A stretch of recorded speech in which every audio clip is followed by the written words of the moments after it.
time ago that goes against everything you see in a movie, on TV, or what your great grandma may have told you when you were a kid.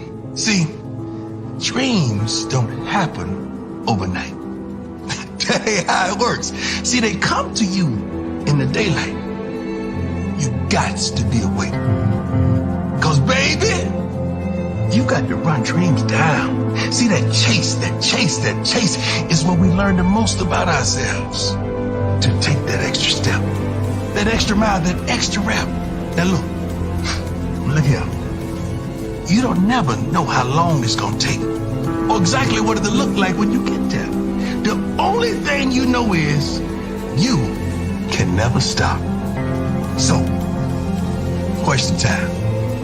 What's your dreams? What's your dream? Are you willing to do what it takes to make that dream a reality? No.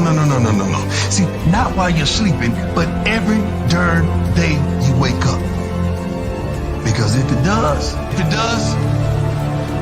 good morning. Now give me my darn thing. Boom! YouTube, man, do me right, man. What's going on with the notifications, YouTube? Do me right. I know I've been out of the algorithm, but Lord, do me right. Do me right. YouTube. What's the word, Coach Dre, man? Shout out to everybody that's in the building right now. YouTube, do me right, What's good? man. What's good? Man, notifications not working on YouTube. But hey, we back. Sorry, YouTube didn't get y'all the notification. I apologize that YouTube didn't get y'all a notification.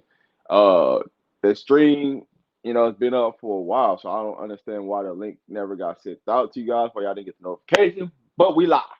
All right. Everybody gonna slow creep on in on this Friday. Right. I hope everybody having a wonderful Friday. Hope everything is going good for everybody. But hey, we got a show. We gonna get this thing rocking. And as Miss Jennifer say, man, hit that thumbs up on your way in the building. Shout out to all the members in the building. Shout out to all the Discord members. Y'all know how we rocking. South Africa in the building. Oh boy. Shout out to all my people that's tuned in from all over the globe. We live, we direct, we ready to go, man. So what up, man? What's the word, Coach Dre? What's going on in Florida? Oh man, I'm just getting in, man. The school was on lockdown for a minute. They had like a little active shooter like thing in the neighborhood. It wasn't at the school. It was at the in the neighborhood. So it was locked down for about an hour. So I'm just getting back to the house. Hold on. Hey, say come back out and come back in. Hey, Tina Cole, pull up, Tina Cole. We gotta talk about last night's game. Tina Cole. So pull up whenever you're ready. Pull up, Tina Cole. That's better. You got echo. Drop off. Yeah, drop off. Okay. Come back on. Tina Cole, pull up. You know what I'm saying? We got to talk about last night's game. You know how that go. We got to talk about last night's game. Pull up, Tina Cole. But, hey, we're going to get into it, man. We got some visitors coming in Colorado this weekend. We got Juju, the number one player in the class of 25, who reclassified from the class of 26. Now, Juju is a commitment to UCLA. I say UCLA. USC right now with Lincoln Riley. That's fine, Tina Cole. That's fine. Whenever you're ready. Juju is in the class of 25. He's ranked the number one player. He will be in Boulder this weekend, getting this thing ready to get it live, man. So hey, we got the number one player coming in this weekend. Juju. We got some more players coming in. I know we got a receiver coming in. Can't say where he's from, this, that, and the third. What I will say is Mr. Riz is doing his job. He's doing his job, all right? Mr. Riz doing his job. We got some things up and running. There's going to be more than 2 players on the visit this weekend. As y'all see, we're building that pipeline. I'm going to say this again. CU is building that pipeline from IMG. All right? As y'all can see every day, y'all see a walk-on coming in from IMG, right?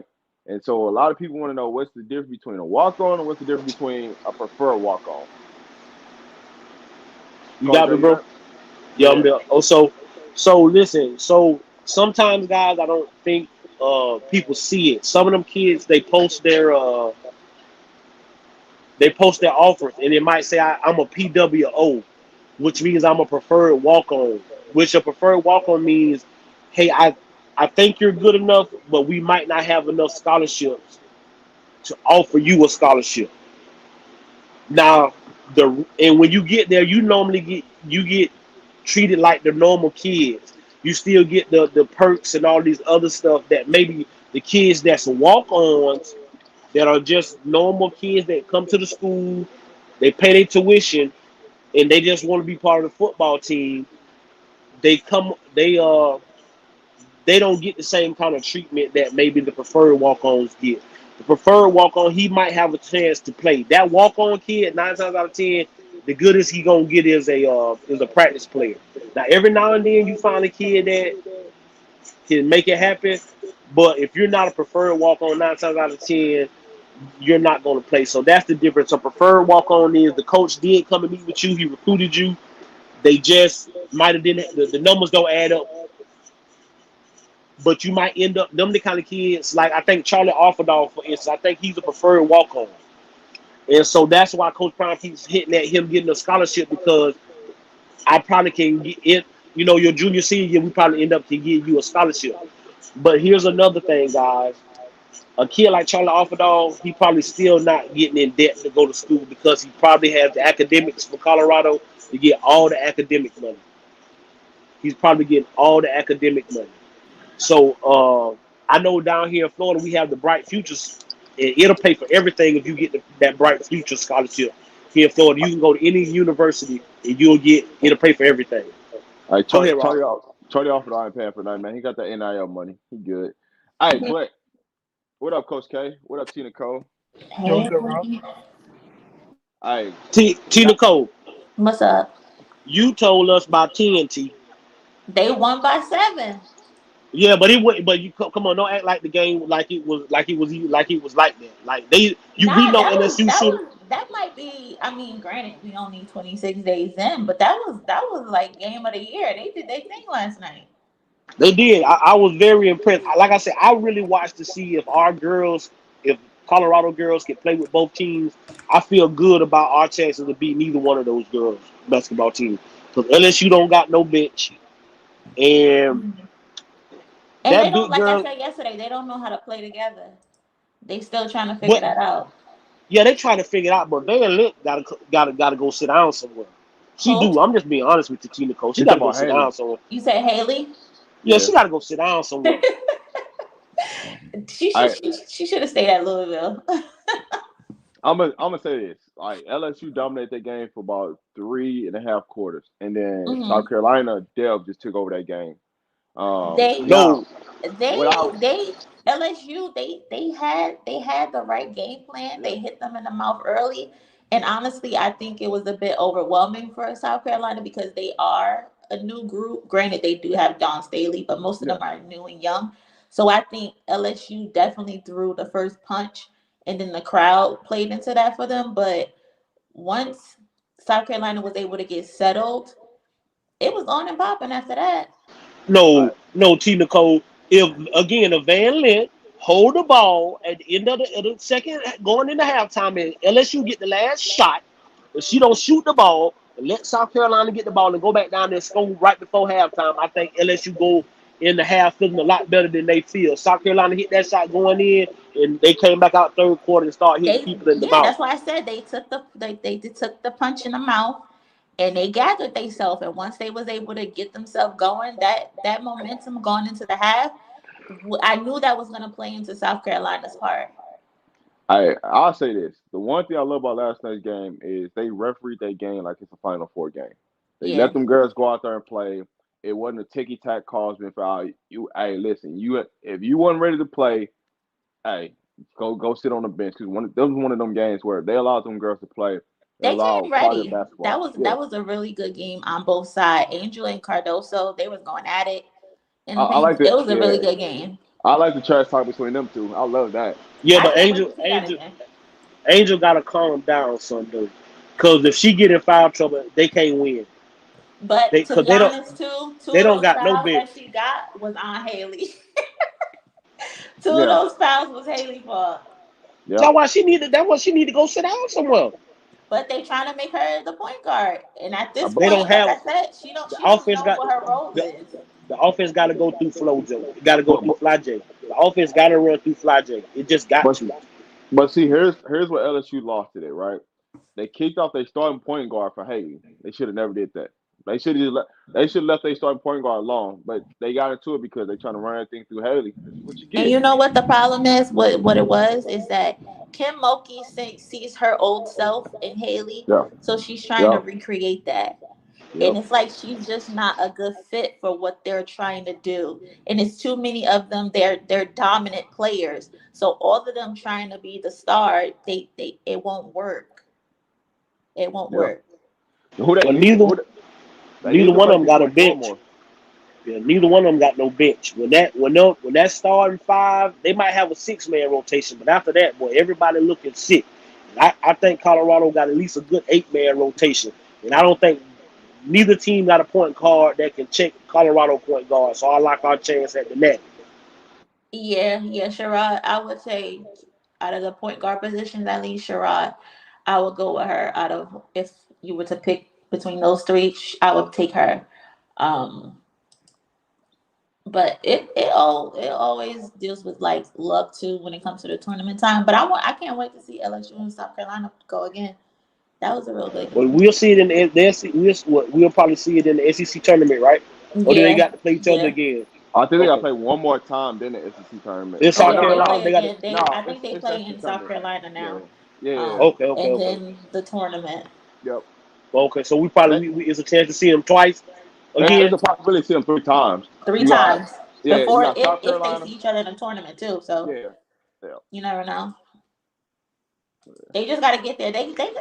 LSU got to figure something out because All right. Yeah, they, they they don't they have a treat Haley bench. like a stepchild. They don't have Yeah, a bench. They don't it, have a bench. She ran her starters. The commentator said she ran her starters the whole first quarter and right into the mid before she gave any one of her starters a break. Yeah, listen. Here's what the problem is. This is what the true problem is. There's too many Chiefs, and not no, and everybody want to be the chief in that moment instead of somebody saying, you know what, it's your day. Let that person have their day. Let that person hmm have their moment. They don't want to give up the moment because they're so worried about everybody trying to be the chief in a room, and and that's what last the night biggest that was problem the is. freshman Williams. She was killing for them. Yeah, Angel was doing her thing too, but she gets in foul trouble in these big games too much. yeah. She gets over. She got herself overworked up trying to. Because she's trying to prove herself. Because you know the Right, thing right, is like she don't right. got a bag. She's one dimensional. She just throws the ball at the basket. So she's trying to prove herself, and she should just play. Let it come to her. You think she Raven won the mention T? Crockpot Johnson. You think she won the mention T? You think Oh, Reese? I mean, you think she don't know how to shoot. Who? Angel Reese, she can't Oh shoot. yeah. All right, listen. So, she can the farthest she can go is to the free throw line. Anything outside the Yeah, free throw line, she ain't put the work in. You yeah. see, and They pick on her about that. They like you said she need yeah, to leave that nigga alone. They say that all the time. Like get in the gym. bro, get your butt in the gym, and because Yeah. those are the things that's gonna hurt you. It's not about right now, but those are the things that's gonna hurt you when you get to the league. You can't shoot. Yeah, How you gonna be on the that's floor? that's the main thing they say about her because they're like, why is she so high up in the draft boards compared to everybody else? And it's because she's only good around the basket, and even then, Yep, around the basket, she's just flinging the ball up, and yep. most of her defensive rebounds are from her own misses. yeah? Hey, So that's another thing. South Carolina didn't rebound good last night. I thought they rebounded sucky really. I mean, in the second half they played better, but that first half, I think like they were LSU shocked in missed that like first five. half. LSU missed like 5 shots and got 5 rebounds. I was like, what are they And doing? that's mainly all Angel Reese's rebounds are her own misses. Which I mean, hey, get your rebound, but she has a bad habit of just flinging the ball to the basket and She hoping just it goes throw it. in. She just throw it to Yeah, the other side yeah. of the That rim and and that hope he and go get I'm thinking about it. That and one play, she just threw that ball up there and it went in. Yeah. Not y'all. Yeah, I'm not thinking about it. She did. She just threw it up it. there. Y'all right. I gotta give credit to Raven Crockpot. I gotta give her credit. Hey, she has improved. She couldn't shoot worth the lick last year, and she went Yeah, and she got improved. embarrassed. She said, "You ain't gonna embarrass me again." She She, got I, embarrassed. I appreciate the work that they put in because them ladies went and put some work in this off season because That's been the one Achilles heel with Don State teams. They can't shoot worth a damn. But Mhm. they showed last night. They been in that lab. Yeah. But they young though, and that's why they gonna be around for a while because they that's a young team. You got to give Dawn Staley a lot of props for the way she coached. I love the way she coached. She's aggressive. Man, at the end of the first quarter, I mean, she got in somebody's face so hard. I was like, oh my god. So She I she love the way she I outcoached love the Kim way she last night. coached. She say that again. Say that again, T. She outcoached Kim last night. I mean, Like, to me, I don't think Kim has nothing besides the six that I saw her play. I don't think she trusts nobody else. but my thing is, I don't like what Kim did. Was Kim was like, in an interview afterwards, she was like, South Carolina, they've been in these situations before. We haven't. And I'm like, well, there's two things. One, you schedule community colleges. You don't really play anybody during the regular season. And number two, you can't say South Carolina has more experience with you when they have a younger core and you just came off of a national championship and then you But recruited a super team. So how can you blame that on experience of Well, not having it? Dawn just outcoached you. I think we're she was saying that team that she has right now has. I think I'm not making no no. excuses for her. I think that's what she was trying to say, but it still But didn't make good sense. it's still not It true didn't. It because didn't. Uh, It it's didn't still make not good true sense. because she has Angel Reese, she has Flaw J, and she got Haley Van Leep, who's a fifth year senior. Man, don't That's talk not I about true. her. 18. I We so not. We don't mention her at all today. The way she I played. I mean, don't mention her at all, bro. what it come down to, right? This is what she was really referring to. When you look at this season, because the way they non-conference schedule was set up, where they Her didn't play fault. nobody, it's her fault. And so what you're saying, what she's really truly saying is, based upon our schedule, we don't got the experience of playing in big time games yet, due to the fact South Carolina's been playing in big time games all season. So Cause they've been Dawn in these ain't ducking situations. no smoke. Facts. And that's where the real truth is. So don't say we ain't have the experience, because y'all have experience of being in the Final Four, winning the championship. Y'all got returning players, so y'all got the experience. Y'all don't got the experience playing together as a team, a core as a team this year, due to the fact of the way you guys set up the schedule. Y'all got your butt whooped by Colorado, and y'all ain't played nobody since y'all played Colorado. That's on you, Yeah. because you put that schedule out there, and you could have easily changed it. And she do it every year. Well, I mean, I think a lot of coaches do that. I mean, even in football, you see a lot of coaches do that. They duck that smoke when it ain't non-conference play. They don't play nobody, and then you come to find out that your team ain't what you think it is. So, Yeah. I mean, you gonna reap. I think she feels like, again, like I told. I mean, a lot of people get on me about Coach Prime with the 2-pointer.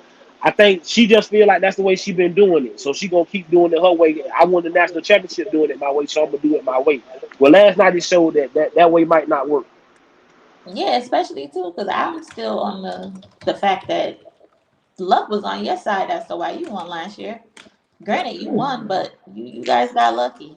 But they were a lot deeper though last year than they are this year. Yeah, that's Oh my yeah, thing. for sure. They were a lot. They were a lot. Again, I'm gonna say this: neither team showed me that they have a bench or got at least an 8-man rotation. I feel Colorado got at least an 8-man rotation, and I feel like if I know Charlemagne can shoot the ball, so I know in a clutch, if we need a three, we can put Charlemagne in that thing. So I feel we can play with them. I just want to see if South Carolina was world beaters with that girl down there in the post. And I don't just think they world beaters. So I think we can win the Yeah. natty. That's what I was watching to see last night. Mhm. I think here's what I think with Kim Monkey, right? I think the only reason why she made the it's two reasons why she made that schedule this way she did, right? She knew she had a new team. They needed to gel the pieces together, right? And she didn't want to put them through the smoke and the fire. She just wanted them to ease into the schedule and then progressively, like as the schedule goes on, get better as a team. Well, a lot of times that hurts you because your team is not battle tested when it comes time to its tournament, because you're scared to Mhm. take those L's. You're like, I'm the number one team. I don't think I need to take those L's early, right? And I just want to show the world that we still who we are, Mhm. but we're gonna play this easy schedule to cruise into it. And it's like, nah, if you say who you are and that's who you are, and you want to talk that talk, and y'all want Mhm. to run on social media, talk that talk, then play somebody. Facts. Yeah. That's And it. I would rather take the L's early than Me later. too. Me too. I I would mean, rather put anybody. my I think team through that. anybody would. I think in basketball, anybody would want to take the L's. I think I heard Kevin Garnett and Paul Pierce say he don't think the NBA players really start playing until after the All Star break. That's facts. So, so that lets you know that I rather lose early trying to jail than to be losing late in the making the run at the playoff. Hey, T. Nicole, I think they did your boy wrong. I think he should have been a starter on the All Star team, but I Who, I Brunson? got. Yeah, I thought he should have been a starter, but I digress. Yeah, Hey, they gave it to Dame, which is hey, so T odd. Nicole. His first start, and he didn't even deserve it. T Nicole, I gotta give you.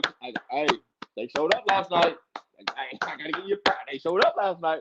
Use up Oh yeah, presumption. they went crazy They last showed up night. last night. Now, so hey, I'm a give appreciation is due now. Hey, they showed up. They went crazy last night. I was shocked. All right. They Listen, had me you. shocked. You won last night now. I guess so. I want them to do that in the real games. T Nicole is the new basketball analyst. I love it. Well, Hey T, hey T. Anytime, hold on, coach. Anytime you want to pull up and talk basketball, man, you're welcome on the platform. I got y'all. I got y'all. Anytime. What up, Big LT? What's What up? going What up, down, Coach K? Rob? What's going Man, on, Coach? just What's going on, chilling, Coach what's man. K? up, Papa? What's up, Papa? How you doing, Miss T, Nicole? Hey, how you doing? I seen somewhere where they didn't jump that Lewis kid over Bryce Underwood.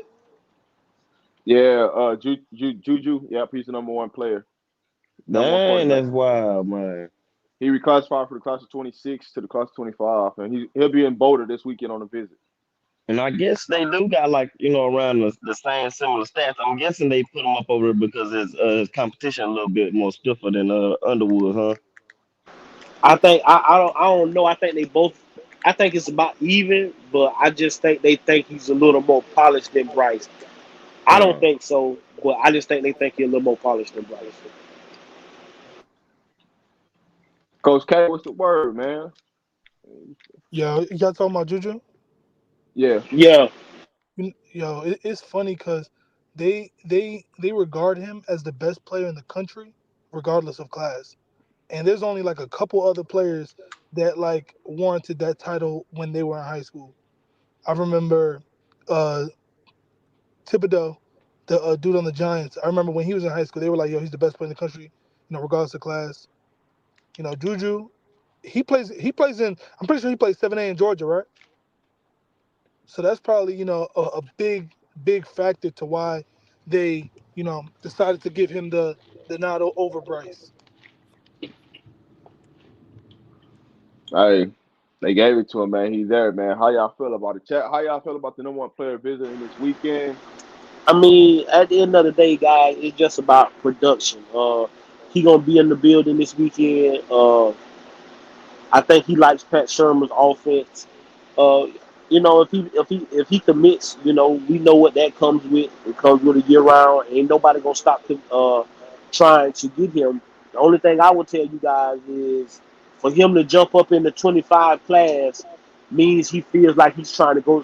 Somebody has said that he can come somewhere and play instead of him sitting back and waiting on the class he should be in. Someone has told him that it's a chance he could play coming right out of high school, and so I think that's the biggest thing. But I mean, it's ratings, guys. Everybody has their opinion, and so that's the best I can figure with that jump.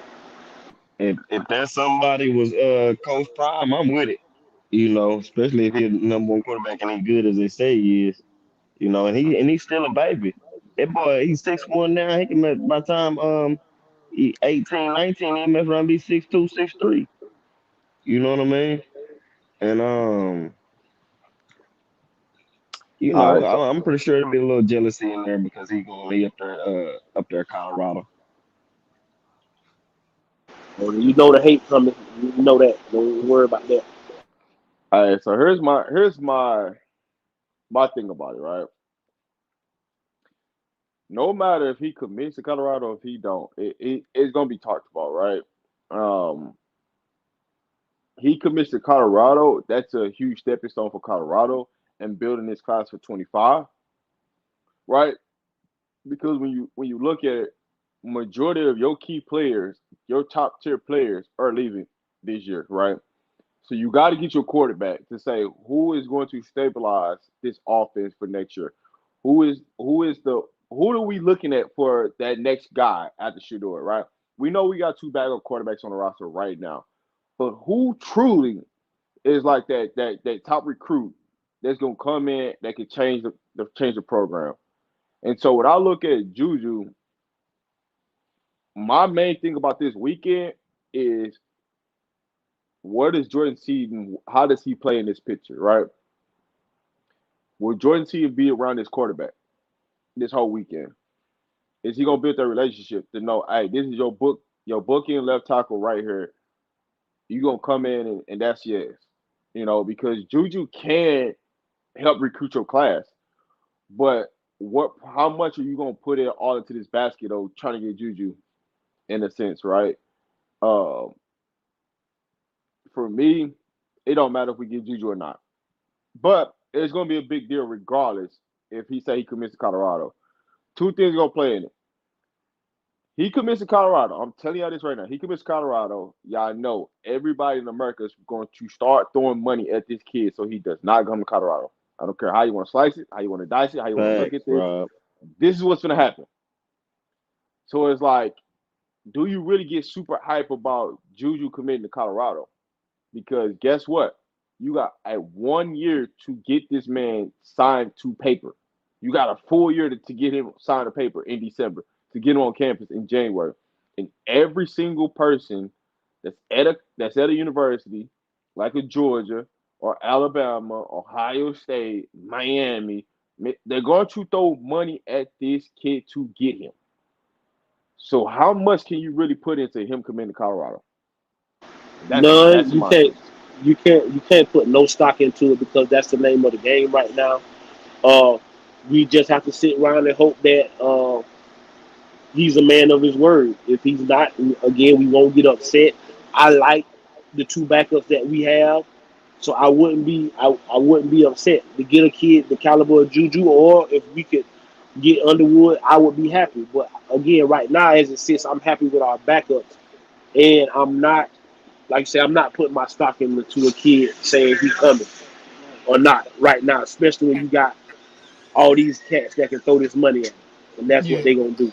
yeah. I'm not even like I'm not looking at this visit as anything more than just a visit. I mean, first of all, he's committed to USC. Lincoln Riley is the QB whisperer. So like, I'm not for him to come off, that USC commit. Then that tells me that something over there at USC would be, something it would probably be going down with Lincoln probably leaving towards the NFL. So, what I mean, like I don't really see this as like huge like news. It's like how like what are the likelihood like what's the likelihood of us really having a true shot at him? For for me though, when it comes to Lincoln Riley, if you're any smart person that's committing to Lincoln Riley, I would be having a plan B or plan C right now. Because Lincoln Riley probably won't be at USC after this season. And Now that, and he's again, shiesty. He's shiesty. You gotta watch him. it You gotta ain't watch even him. shiesty. It's just, I mean, we talking about coaching. What has Lincoln Riley done for you? You had the best quarterback in football the last 2 years, and you ain't sniffed the playoffs. No, no. As a quarterback, you go to Lincoln Riley. Like I, just I, yeah, I you get go. what you're saying, but that quarterback stuff gotta translate into wins too, coach. You get what I'm saying? And for coach, for him, he gotta win. You go into a new conference, like people want to see you win. And if he can't, if you getting these quarterbacks and you not winning the big thing, like Ryan Day at Ohio State, hey bro, all the chips on the table for him this year, bro. All the chips on the To table. He be don't to get be it done. fair, to be fair though, he was sabotaged. Alex Grinch came in and he's been sabotaging Link Riley. I'm glad he But finally got him out the house. but Alex but Grinch. who but who fault is that? That's Lincoln Riley's fault. No, Lincoln it Riley is, hired him. it is. But Alex Grinch is a He sabotaged that whole operation. Hey, you can't blame nothing but yourself for that because you did not have to bring that man from Oklahoma with you. You did that on purpose. That's on you. It's truly on you. I don't know how that man is still employed. He just got a job at Wisconsin. I don't know how. Because some people, again, people think that it's not the coaches. Sometimes it's the players that you coaching. And I be trying to get people to understand that. But we don't give Prime them that kind of benefit of the doubt. But everybody else, Dre, say it again. they believe it's the caliber of kids you coach, and they don't really believe it's the man's scheme. They think the man can coach. That's what it is. They think he can coach. They think it's the Man, people that he he had that five he stars all over the board. Bro, what I keep telling y'all what that mean, coach. Like just because you a 5 star don't mean you that gonna No, no, translate. no. It just I'm don't saying mean that. by the metrics of like how you grade if you have players or not. They graded him as having a lot of very, very, very good players. Not at USC, he didn't.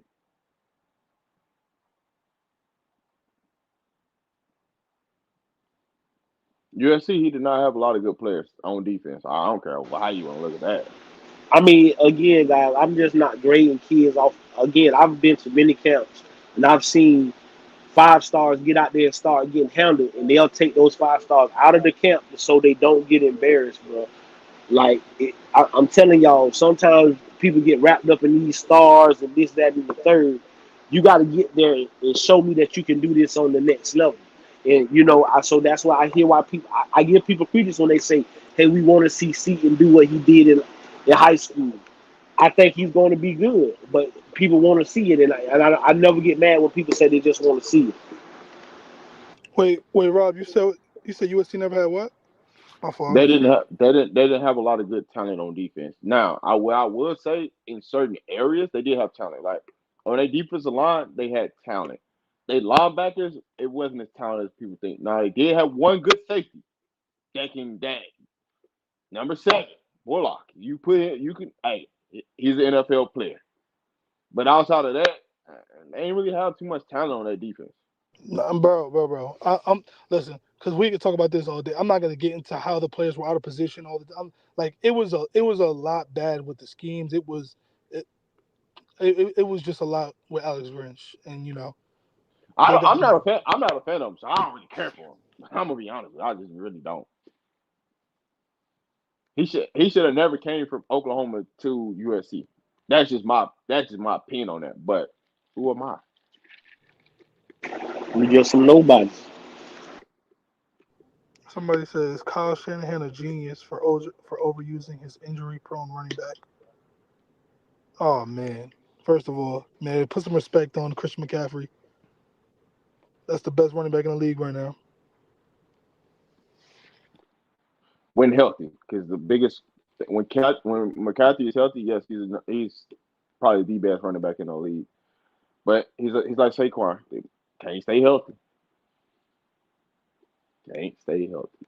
But let's get into this weekend's games, man. We got the Ravens versus the Chiefs. How y'all feeling about the game this weekend? I got Baltimore, man. I'm running with Lamar. Lamar, he ain't just got that Jackson last name back there. Like the boy said earlier, man. That man got the culture on his back. He doing it for everybody to look like me, look like him, the son. Yeah, we had other black quarterbacks, win the Super Bowl, but not none of them that look like Lamar and that talk like Lamar, that move like Lamar.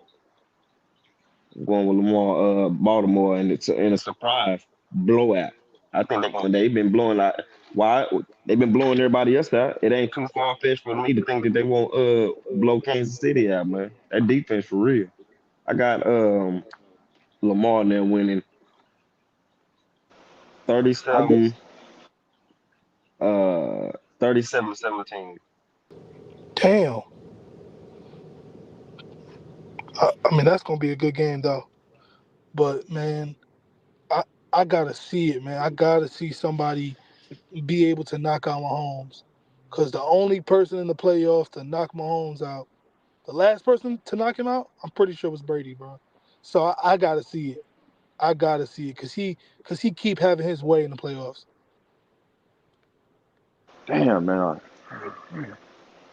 But I got Lamar. I got a closer game than what Big LT got. I got him by about 10.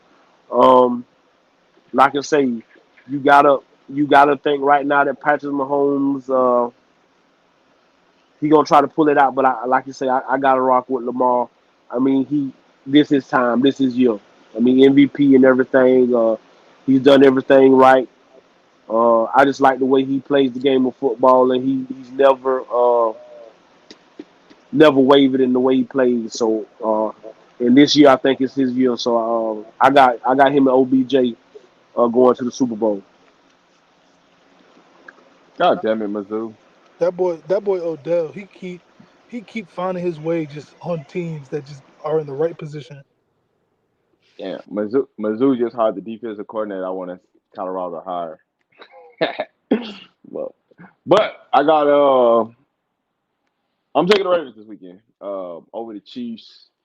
I just think it's time for something new in the Super Bowl. You don't see the Chiefs in the Super Bowl. It's the Ravens. I think it's time, to see B more, waving that flag. Odell going off in the Super Bowl like he did when he was with the Rams. But I got the Ravens, man. I got the Ravens this weekend. Shout out to Mizzou. They just hired the defensive coordinator for South Alabama, who had one of the top defenses in college football last year.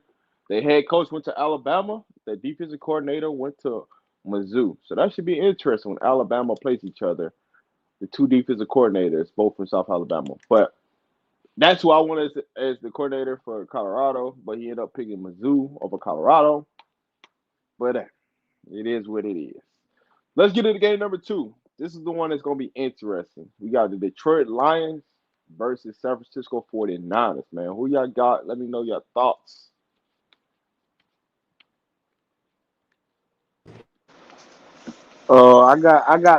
I got the 49ers uh, in a slim one, in a real slim one, because I just feel like it might be Michigan year. Um, I just that's how I feel, but I just feel like Shanahan gonna pull it out somehow. If McCaffrey healthy, I like the way, and if Debo can play, I don't say Debo. I know Debo ain't gonna be 100, but if Debo can play, I just like their chances. Again, I think it's gonna be a tight game. I think this come down to about 3 points. I ain't finna tell you no lie. I think this come down to about 3 points. But I got the 49ers in the Super Bowl. Matter of fact, never mind.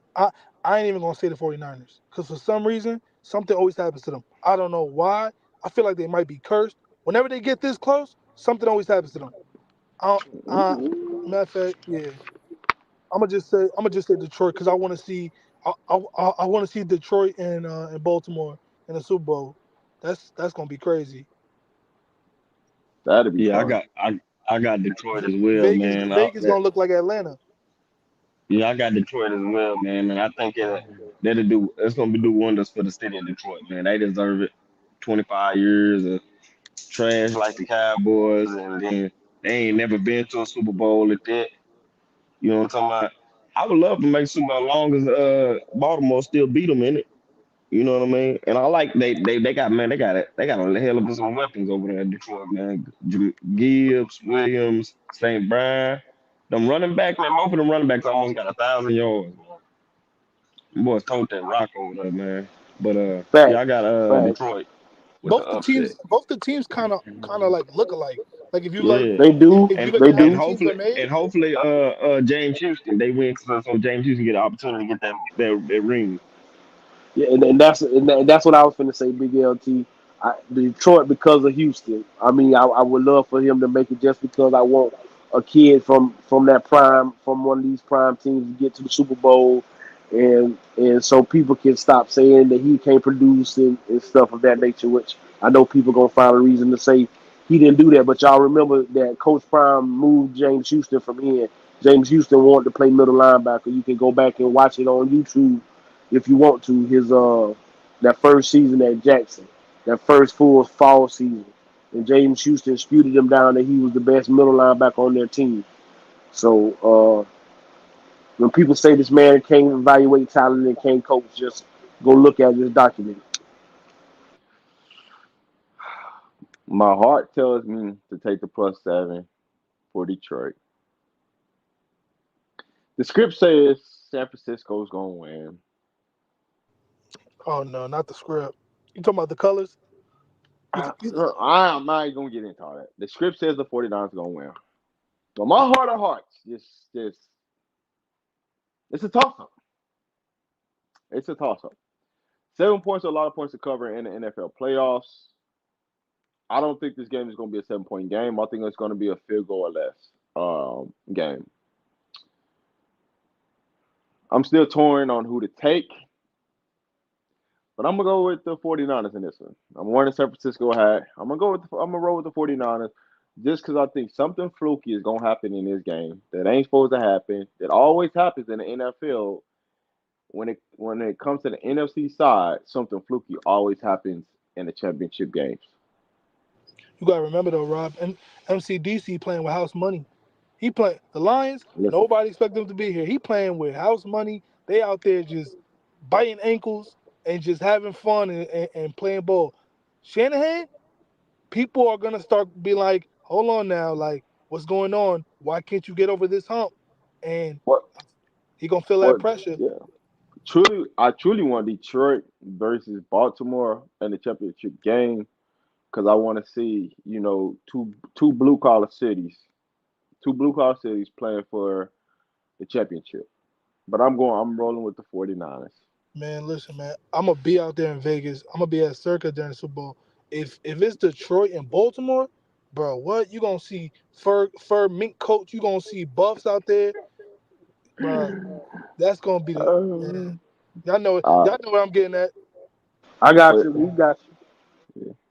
but but speaking of Detroit and the state of Michigan, we gotta go talk about Michigan. As days go on and I we're getting told you closer it's and gonna be closer Sharon. and we get closer and closer to these 7 days, will Michigan finally change and make a black head coach as the head man in charge in the They already football said it. in the football program? That's all I'm saying. I ain't saying But no other listen, program in the but football but but program. Coach K and I'm with y'all because like I said, I rock with whatever my dog Lawrence rocking with. But there was no if it's set in stone. To me, there's no need for Jim Harbaugh to have to come out and say, "Hey, I'm pushing for Sharon Moore to be the head coach." And it's documented today Facts.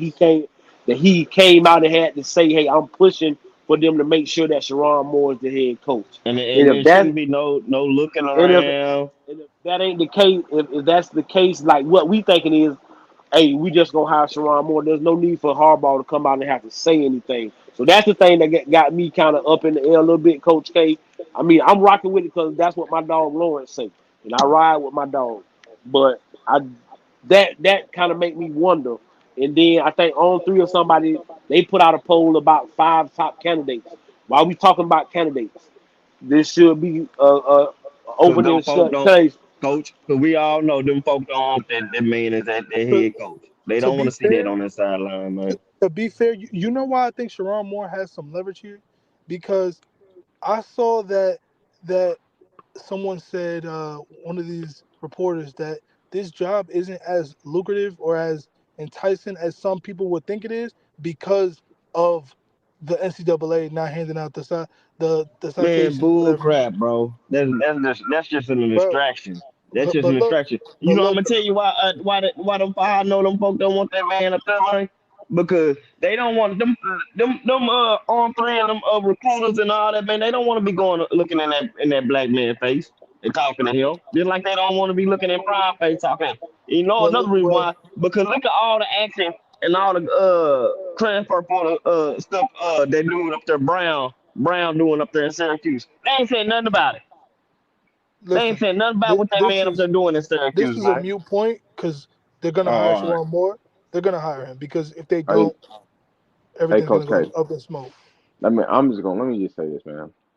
Anytime Carl Reed had to come out to validate why Sharon should be the head coach, there's whispers, there's people talking that they ain't thinking about him. I mean, if they knew better, because if they don't hire Sharon Moore, I'm almost But but certain. but I could almost but say what we without No, say, if they a don't hundred but, hire percent. but Sharon Moore, everything else you say next is a mute point, Coach K. No, Like no, you just said. because if they don't hire Sharon Moore, all those players are. I promise you, 25 plus players are gone.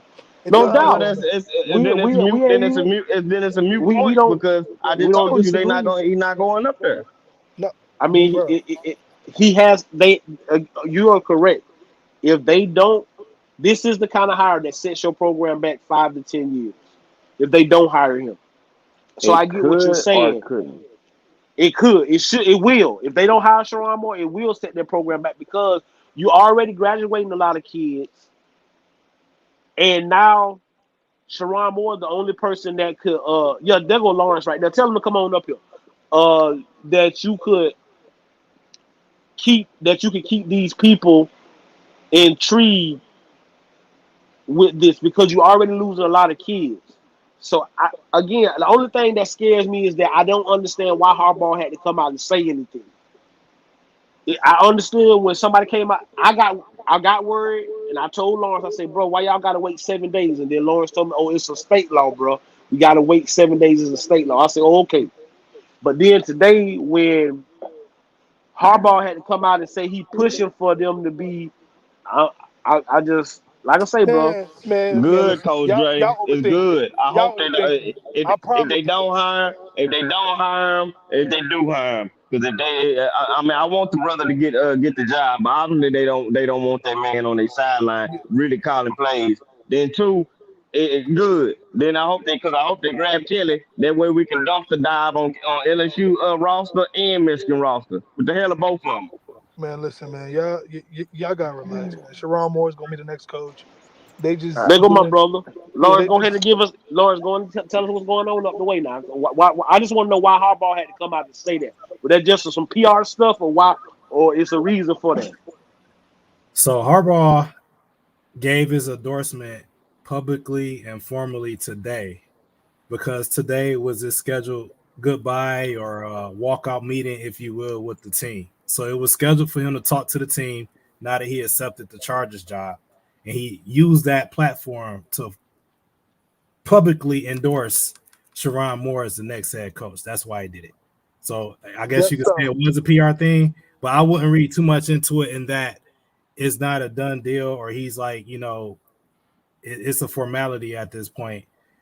They are going to appoint Sharon Moore as the next head coach unless something drastically happens between now and that 7-day period from when Yes, Harbaugh sir. did not take the Charger job. Sharon Because of Moore. what, but partially because of what Coach K said. Yeah, we can say things about they never had a black coach, blah blah blah blah blah blah blah blah. If Sharon Moore is not the head coach, that program will be a disaster for the next 5 or 10 years at least. Everybody will leave. All of the recruits that they have will leave. Not to say that they have one of the top 10 classes or anything like that, but yeah, that's everybody who has a say in the matter. Alumni, boosters, the president, now Jim Harbaugh, the players on the team, everybody who has a say is pushing for him to be the next head coach. So Okay, well when you start talking about boosters, I'm with you. When you start yeah, talking about boosters, when you start everybody talking who about has boosters, a say people. is all Yeah. in on Sharon Moore being the next head coach, and there's not even a close second. Now, So so I'll so also here, address what you heard from On Three because you said something about On Three putting up a top 10 next mission. top That's five, only top five. top That was the top 5, five. top 10. Yeah.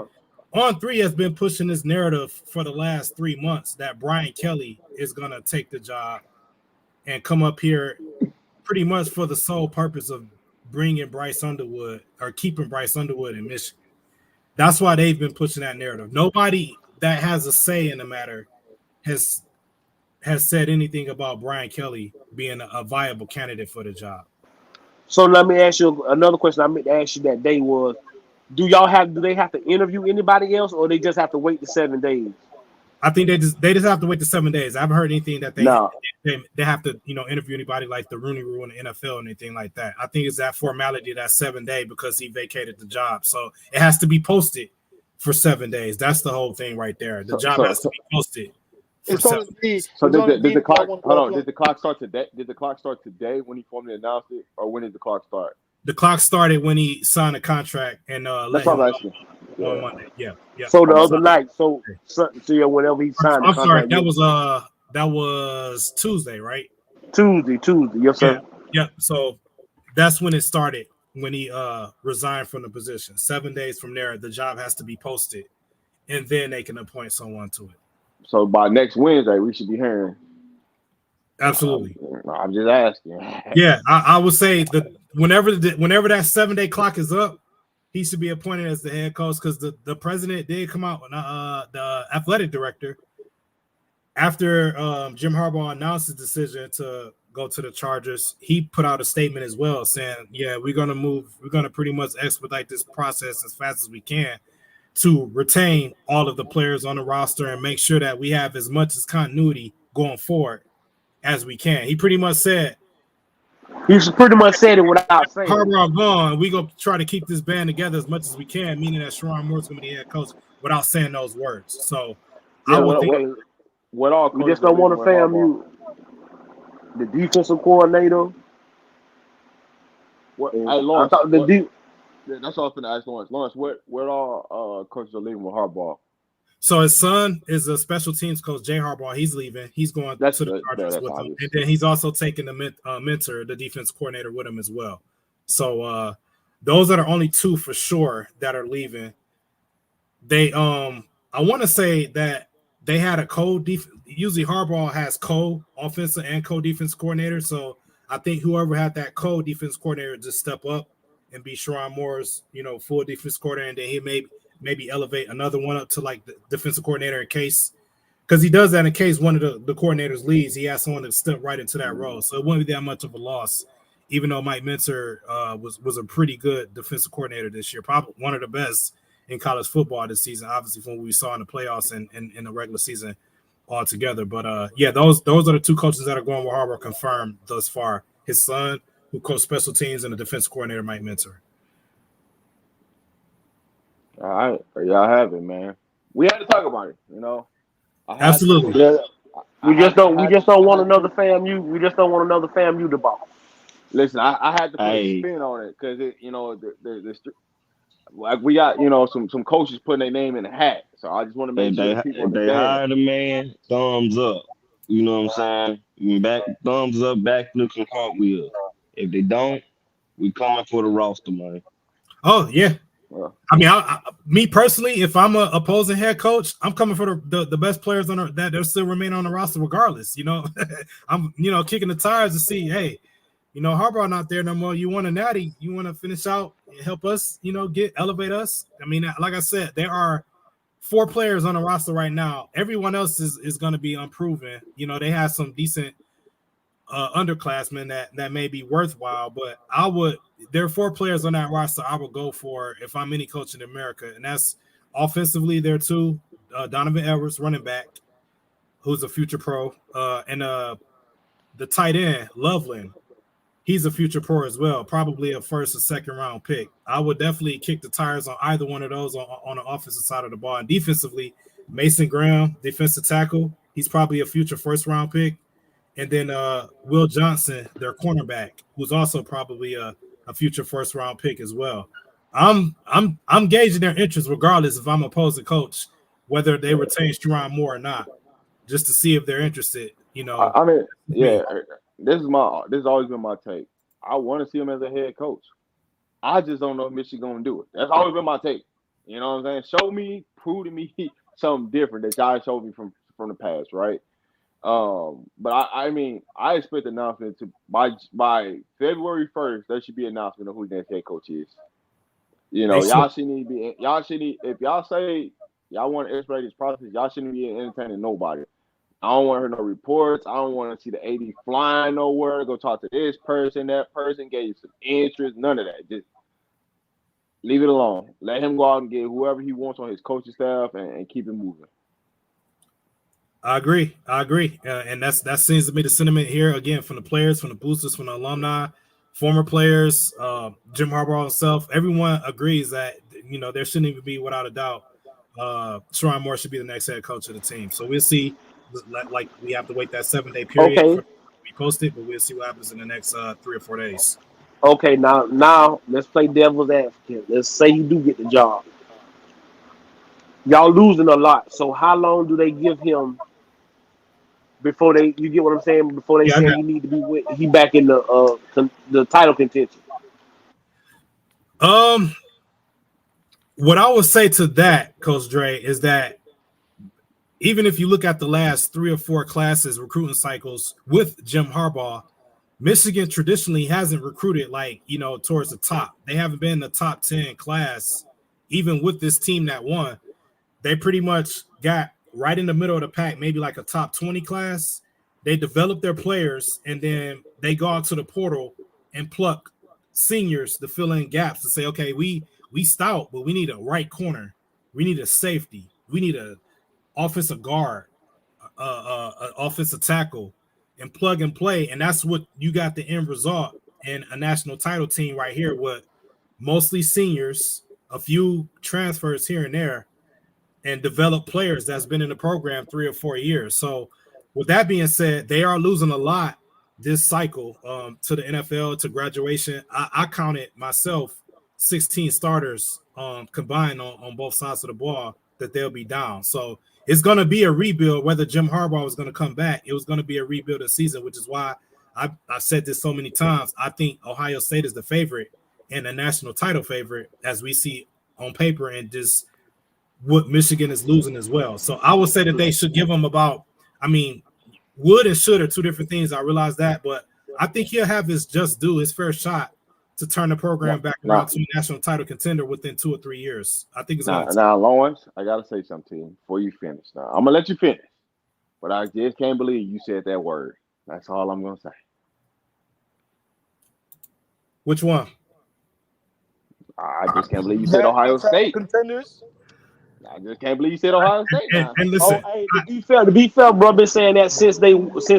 He was like, hey, he been saying that. He been saying that since they won. That he feel like they the best, they the favorite. Yeah. It's not that. Normally people that are Michigan fans, they don't say Ohio State. They say the other team. Listen, I cannot stand Ohio State as anyone else that's from the state of Michigan more than anyone else. But yet still, I take notice of what they've had accumulated over the last 2 years, and then what they've done in the transfer portal and their high school recruiting class, their composite class, is looking really good.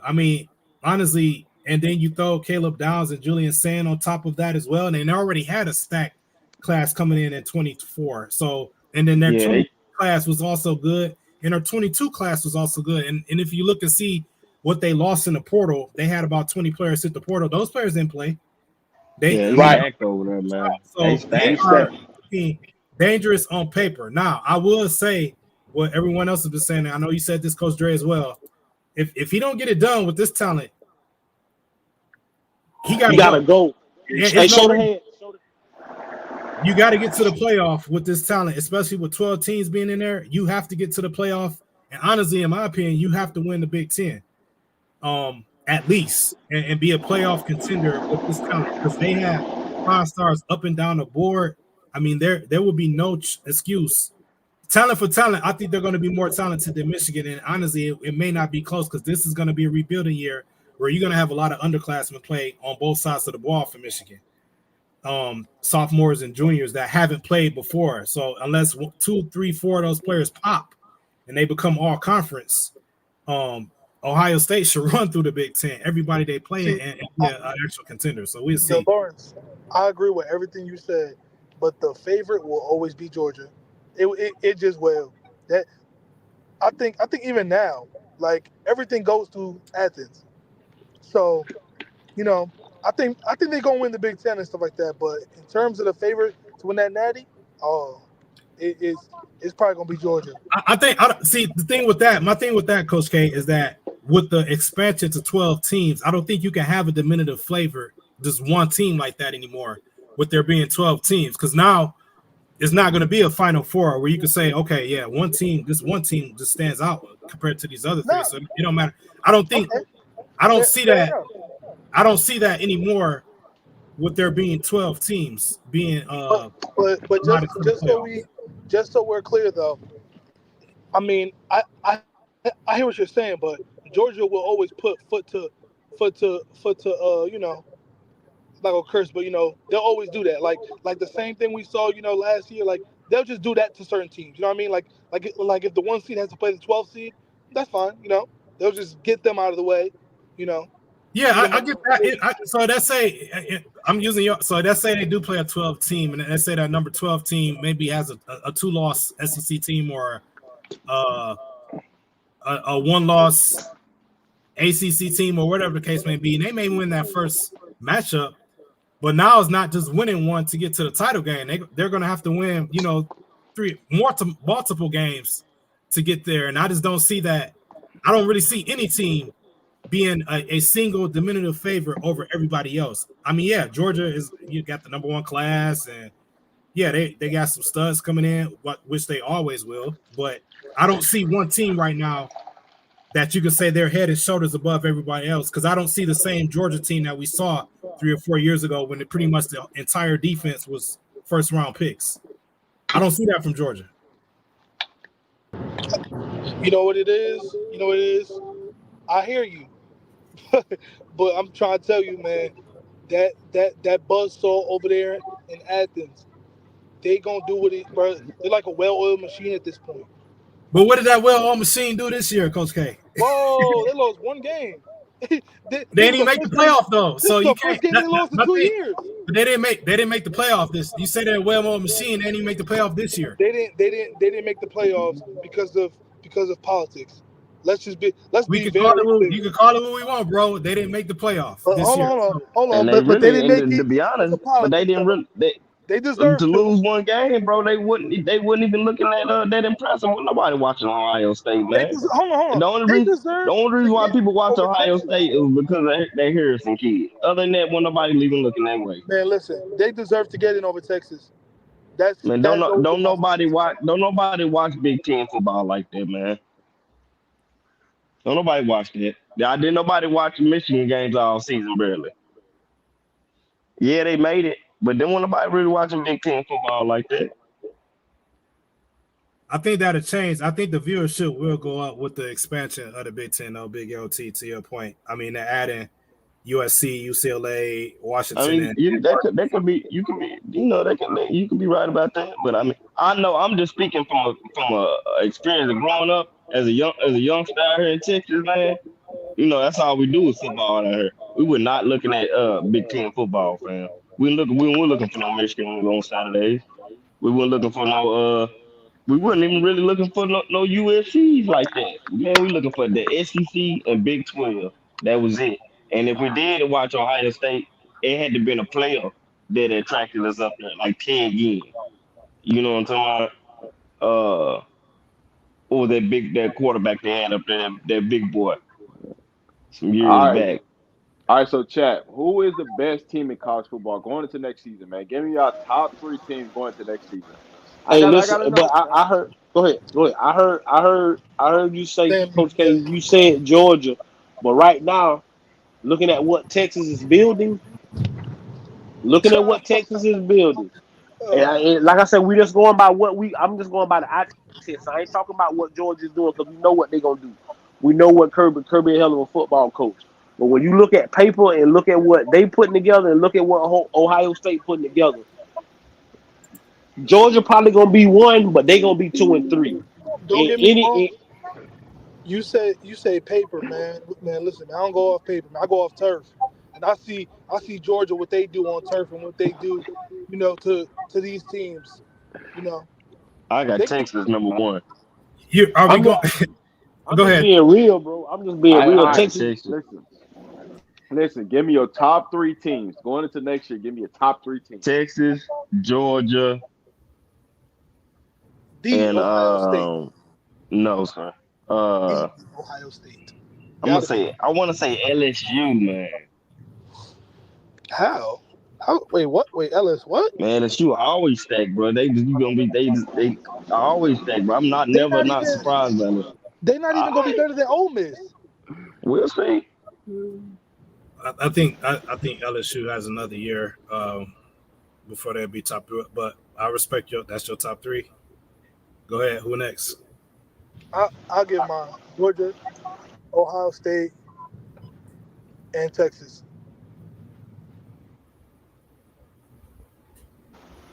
I'm gonna shock some people. I got Georgia, I got Texas, and I And got them see, boys from Missouri, and I got them boys from no, I got them boys from Missouri right now. Tina Cole said Colorado the best team in the country. I heard We that. know they we know how we feel about them. It ain't nothing to talk about, but we know when polls come out, that's not what's gonna be said. We're not gonna be in the top 25. So it is what it is. We're gonna have to earn our way in the first 3 weeks. yo, Coach Dre. I don't, see, what's funny? I don't know because I saw a couple analysts and a couple, from NBC and a couple other places. They had Colorado in their top 25. The only person that So got covered on that top 25 gonna be RJ. Come on, man. no, no, no, no. There was like two other. Now RJ, you feel me? RJ down with the peoples, but there was a couple other like polls that came out with Colorado in the top 25, and I was like, because the I don't projections. even think they're gonna put Colorado in the top 25. They gonna start off 3-0. No, we No, that start put 3-0. that We'll be in the they top give it to 25. him. Yeah, They give it to we'll him be in the top 25 then, just just because for we 3-0. Yeah. Are we doing top three to start the season or like the top We three to saying finish? preseason. We going preseason. We're going Okay. into the season. If we doing preseason, I'll say Texas, Ohio State, Georgia. That's what I was gonna go with. And the reason why I'm going with those three, I I can't bet my money with Lane Kiffin yet with Ole Miss, even though I've seen some things that he's done to improve that roster tremendously. When you look at the ACC, ain't nobody talking about nothing down Trash. there. Yes. Just trash. But to be fair, I got to give some credit to Miami. They put some work in this offseason. They got him a quarterback. So when you start looking at things with the ACC in Miami, you got to give them credit because they went out and they got a quarterback. Something they didn't have. How many They got sanctions the did talent. Miami get? I ain't gonna get the I time. mean, I Look, mean, they ain't gonna, but it ain't gonna stop them from going to look, the playoffs this year. Big LT, they look, going to the playoffs. It ain't gonna stop whatever sanctions they got. There's no way yeah, Cam Ward wastes this year going to Miami if they can't go to the yeah. playoffs. That makes no sense. So they went and got them a quarterback. When you look at the SEC, right? Who are the real contenders? You know you got Georgia. Mizzou gonna be in there. Ole Miss is gonna be in there. I'm still iffy on LSU. I gotta see them in the spring. What they really got. I'm still iffy on them. And In then Texas, Texas is definitely in there. But the sleeper team is Auburn for me. The sleeper team in the SEC is Auburn. When you look at the Big 12, you got Colorado. Uh, you gotta have Utah just because Cam Rising Utah, is back. Utah. Uh, You gotta talk about Texas And Tech Arizona. and maybe. Texas Tech, yeah. I don't think Texas Tech get it done, but I'm gonna roll with Arizona. Well, Arizona, Uh, I just don't. I mean, that I'm St. I'm Joseph I'm coach, I I'm, just I'm don't out think on he going. Arizona. Yeah, I'm I'm out out on on them now. Arizona. Me too. Yeah, because they I lost because the mean, coach.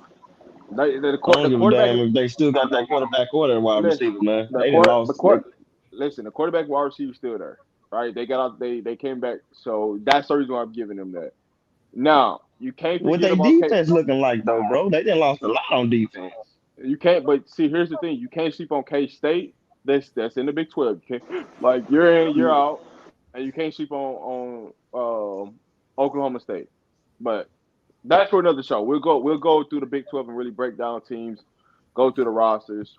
I like UCF too also, but we'll go through one day and go through the Big 12. When it comes to the Big 10, of course you got Ohio State. You got to give Michigan their credit. They just do. Now with the newcomers coming in, I got to put Oregon in there. All right, Oregon, they reloaded with a lot of talent.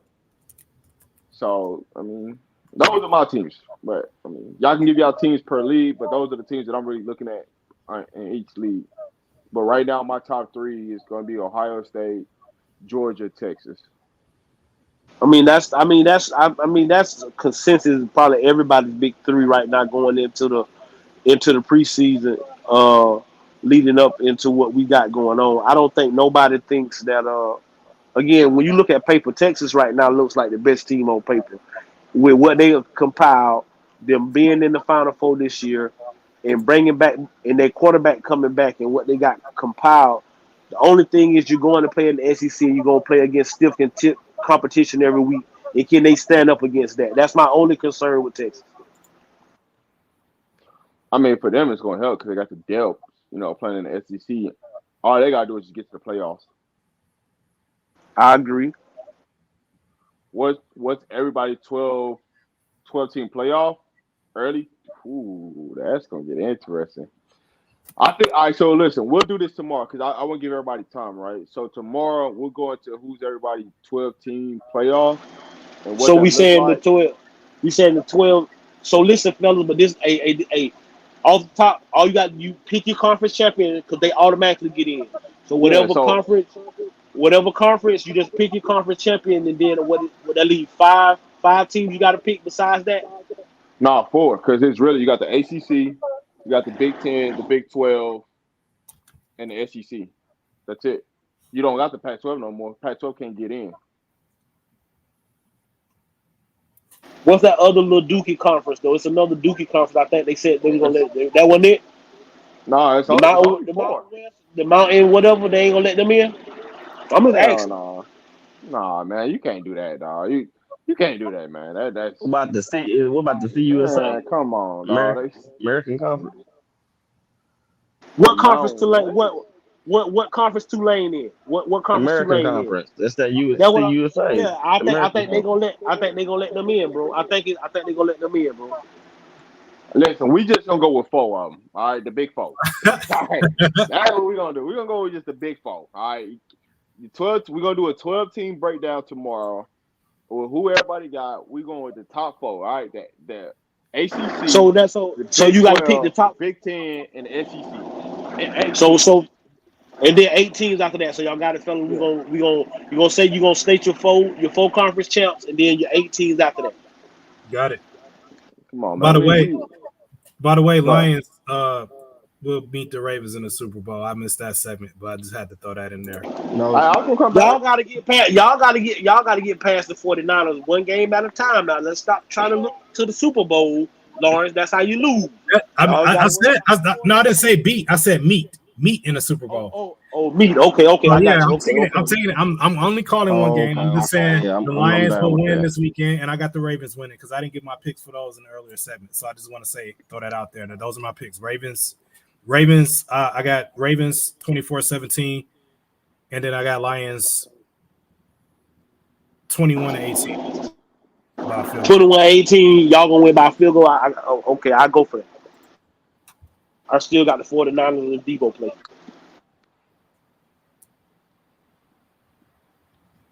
Yeah, I listen. I'm gonna watch that game, T. Nicole. I'm gonna watch that game. All right, so we're gonna do the 12-team playoffs. I'm gonna give y'all a rundown how the schedule gonna look like for next week. Because as y'all know, your boy birthday next week. I'm gonna be on vacation at the end of the on next weekend. So schedule for tomorrow. We're gonna do the 12-team breakdown tomorrow. Next week, 12 conference. All right. Next week we're gonna start to break down the Big 12 conference. What I think I might do is just do 4 teams at a time each day. So we're not breaking down all the teams in the conference. I think I'm gonna do four to 5 teams a day. All right, so we're gonna go through each team, what it represents. I'll probably do Colorado on the last day because that's gonna be the majority of the talk. So I'm just gonna go 4 teams at a time through the Big 12 for next week's, and then whatever news happens throughout that day. So we're gonna do a breakdown of the Big 12 conference next week. This week, tomorrow we're gonna do the 12 team, and then Sunday I'm gonna take off, and then I'll be back next week for y'all, so y'all know. I might be speaking a little bit of Espanol. Don't worry about it. I might get a little chata in. Hey, you never know. But hey, um, dude left. I had to ask him a question. God damn. Hey, What that up, Big boy LT? Webster, boy, bigger than everybody been talking, man. I told him he wasn't no 200 pounds, man. That boy at least about 220, 225. He a big boy. Are you talking about the linebacker? Uh-huh. Man, bro, we told you like who said that? I don't remember who Somebody was said that, but saying that we. they were too Oh, that was little. Coach He was K. That was too Coach K. small, That and was Coach K. That's He talking about he was too what they small. say, calling him Bentley 2.0 and all that. that's what I was. Yeah, he left. That's what I was looking for. That's what I wanted that conversation for. But yes. Hold on, Coach. I thank you, Tina Cole, for reminding me that. Yes, the CU girls they do play tonight. They playing against Oregon State at Oregon State.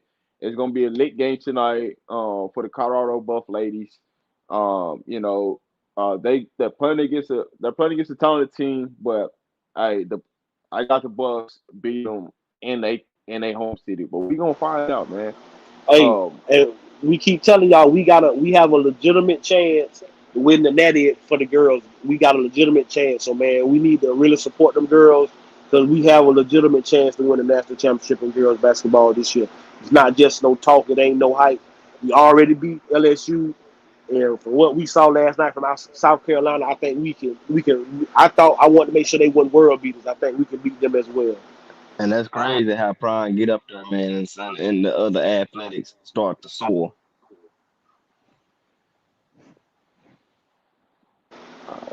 Tell Doc all we right. doing it all next week. All next Yeah, week, Doc.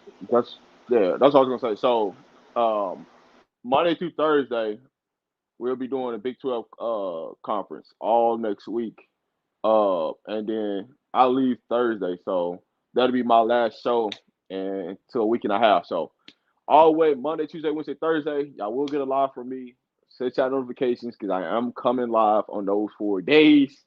Then after that, I'm on vacation and I'll see y'all when I get back. I know it's a bunch of news gonna drop when I leave, but you know, National Sunday will happen while I'm on vacation and stuff, but we'll recap all that stuff when I come back.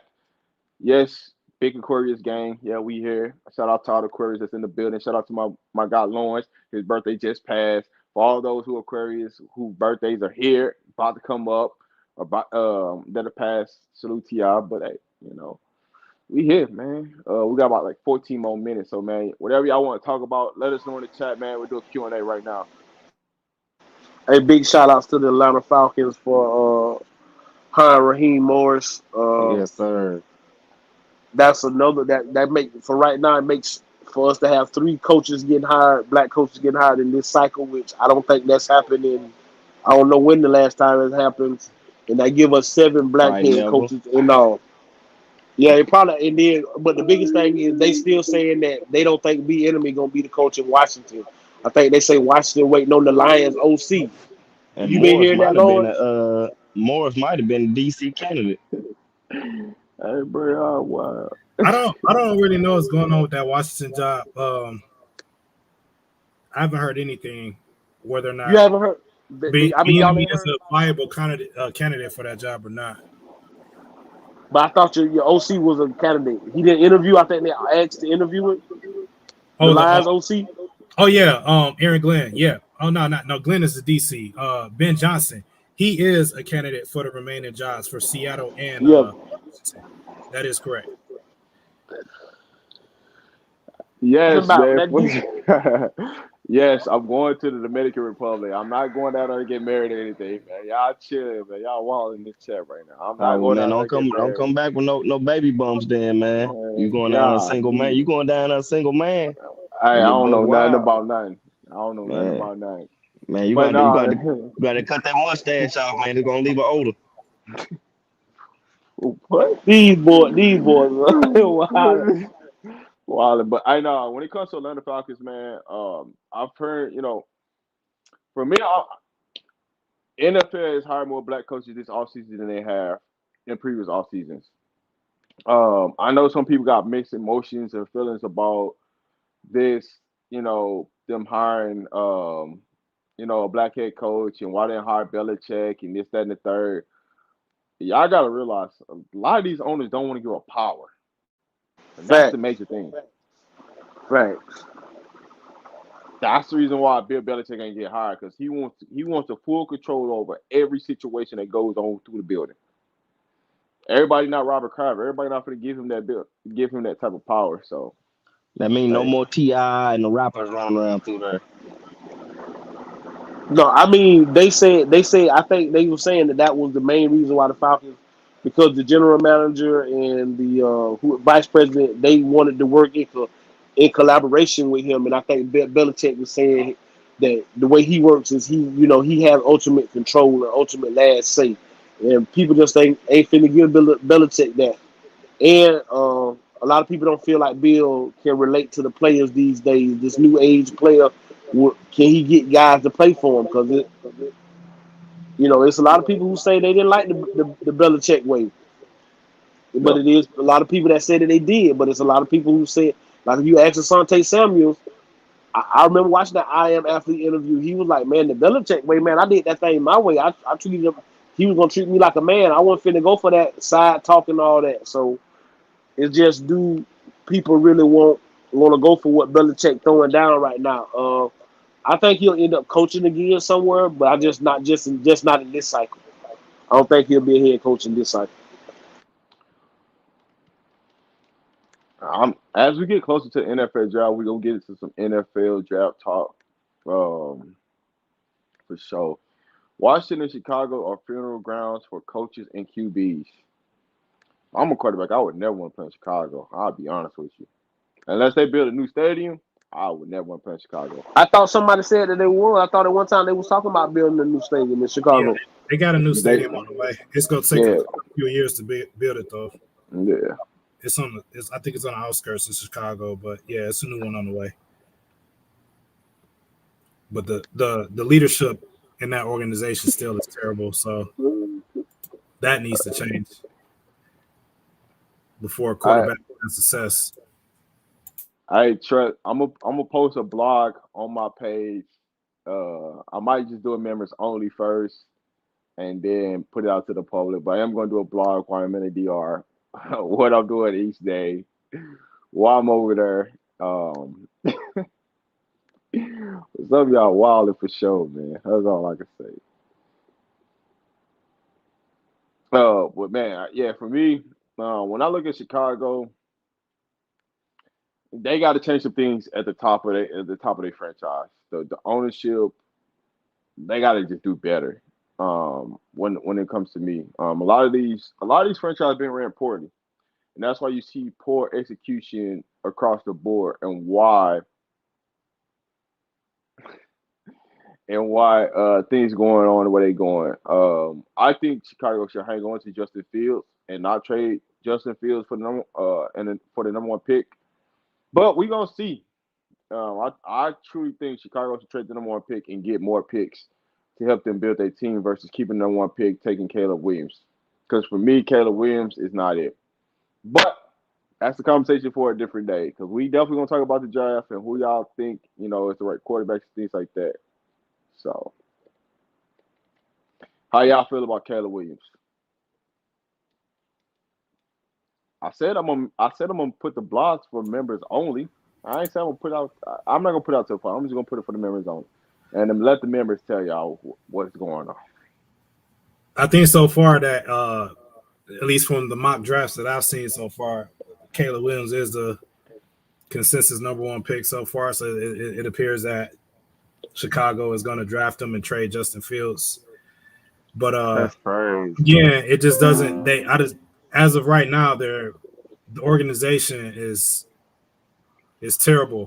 From the top down, like you said, they need another general manager, coach, everything to actually build a roster that'll be a competitor like they were, once upon a time. So I don't think Caleb Williams, and I think he knows that if he goes to Chicago, it won't end well from he kind of gets shell shock, and that may impact the rest of his career as it stands. But if the ownership actually gets a general manager and a head coach and builds the team around him, that could work wonders. But as of right now, it's not looking too good for him, because he's going to have to play in Soldier Field at least 2 seasons or so till that new stadium is built, which I do think is going to be a retractable dome, if I'm not mistaken, the new facility. Mm-hmm. But playing in Soldier Field for any quarterback is no easy task at all, let alone with the terrible organization that they have running over there. So, but yeah, I think right now he's still going to be the number one pick unless something dramatically changes. But if if you're trading Justin Fields, what are you asking for? Like, what are you asking for if you trading Justin Fields? I'm just asking what you think the going rate for him is. Uh, I don't think he's. I don't think they're going to get what they should for him. So if they're going to trade him to draft the number one quarterback, I think other teams that want him are going to have the leverage to throw something out, throw some BS out there, like maybe 2 2s or a 2 and a 3 or something like that. I don't see him going for like 2 number ones or even 1 number one pick for that matter. So I think it's going to be undersold when they do get rid of him. Chicago isn't going to get just proper value back for him.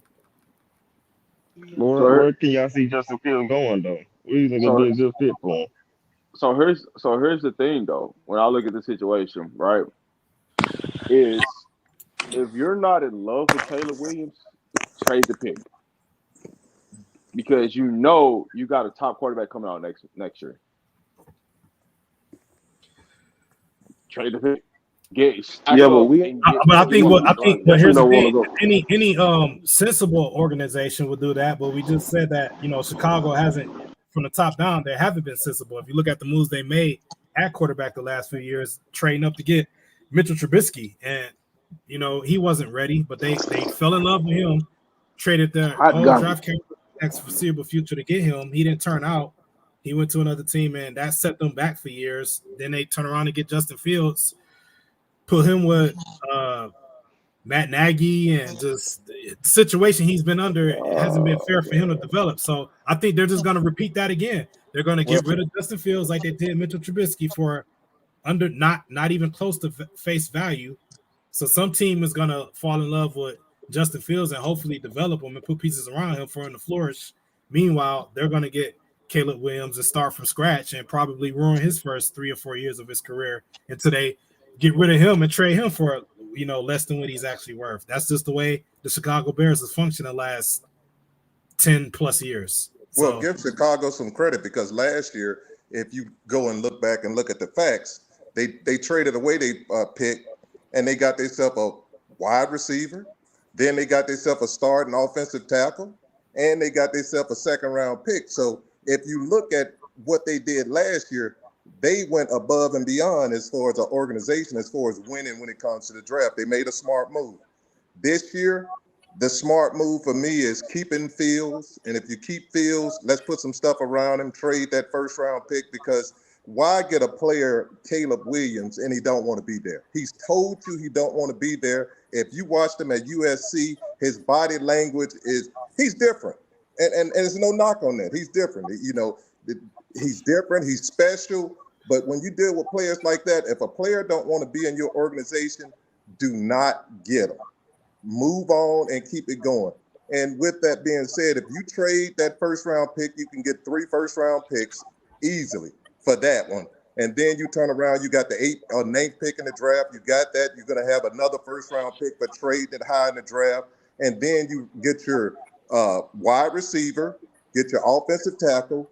Then you turn around with those 2 second round picks. You're going to get another defensive tackle. You won in the sweat trade with the Washington Commanders. You stole a defensive player where he's 26 years old, led the league in sacks in 2 different teams. So Chicago ain't as stupid as people think they are. Last year was a winning season as far as making picks and decision making.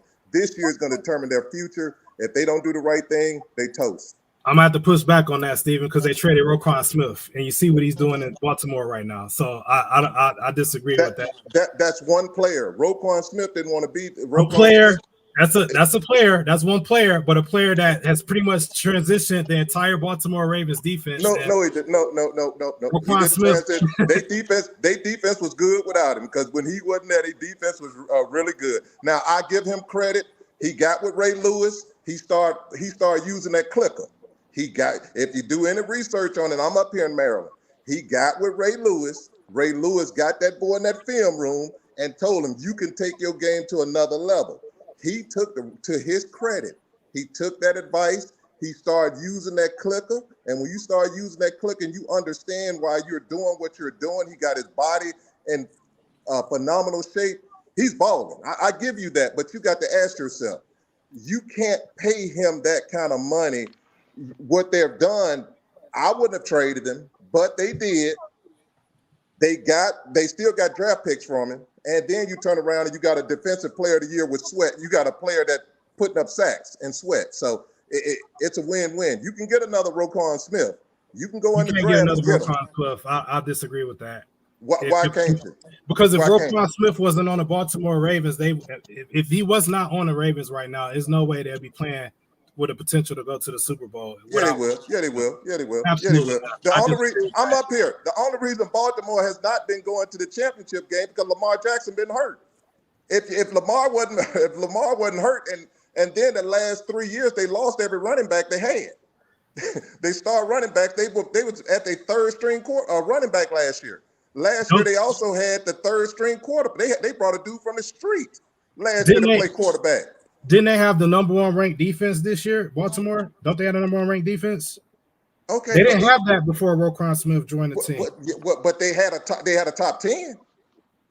Top 10 ain't number one, Steve. Sir, let's go again. Top 10 is not number one. It doesn't have to be number one when you got the number one running offense. If you lose your star quarterback, I don't care who you are. You can. Let's go number one defense. They've had the number one offense before, and they lost in the first round to the Tennessee Titans. I understand. I get that, but the point being again, without Lamar Jackson and Lamar Jackson getting himself to a level where he plays at that level, because you can say whatever you want to. Lamar now is focused. Lamar wants to prove everybody wrong. He got his money. He wants to show them that he is a quarterback. So what you're saying that, sir, I'm just letting you know, without Lamar Jackson, I don't care what kind of defense you have. It's not going anywhere. I remember the Philadelphia Eagles used to have the number one defense every year, and they were losing championship games 13-12. If you don't have an offense, I don't care what you have for a defense. I remember the Baltimore Ravens. They were number one. If Trent Dilfer didn't do what he's supposed to do, they wasn't winning no championship. It takes a quarterback back there and an offense to help that defense. I don't care how good you are. So keep on with your number one. Ask Dallas. They had a good defense. What to do with them? Watch what San Francisco going to have. If Purdy throw that ball like he threw it last week, them 3 interceptions that I don't understand what it is with cornerbacks in the NFL. They can't catch balls. If he throw those 3 interceptions this week, it's over for San Francisco. They going to stay at home. That's all I'm saying. I picked the Lions to beat San Francisco, so I mean, I picked the Lions to win that game. So I agree with that, but I can't agree with the Bears actually making progress of being a viable organization. They've made blunder after blunder. I just said they did 1 year. I just said 1 year last year. I think they did. If you look at the players that they got last year, you can't argue. I think it'd be kind of hard to argue with me. They got a Pro Bowl tackle. They got a Pro Bowl receiver. They got a first-round pick in conjunction with that turned around to be the first pick in the draft this year. And they got a defensive player of the year with Sweat. So if you're telling me that's a bad draft or those are bad decisions, I don't know what to tell you. I'm gonna tell you that because I'm gonna say, Steven, look at the record, and it didn't translate to win. So you can say Pro Bowl this, Pro Bowl that, Pro Bowl this. They finished last in the NFC North, which wasn't a tough division aside from the Lions. There really wasn't any. Well, it's pretty tough. Green Bay and the Lions. Pretty much they could both be in the final, the NFC Championship. Pretty tough to me. The top 2 teams that were playing at the end of the year, pretty tough to me. But I get what you're saying, sir. With reflect to that Chicago. I don't like their head coach, and I don't like some of the moves the general manager made in the past. I agree with you there. But if you don't have a good coach there, man, I'm sorry, it's nothing I can tell you. They're not using Fields correctly. I agree. Yeah. They're gonna. My point is they're not using Fields correctly.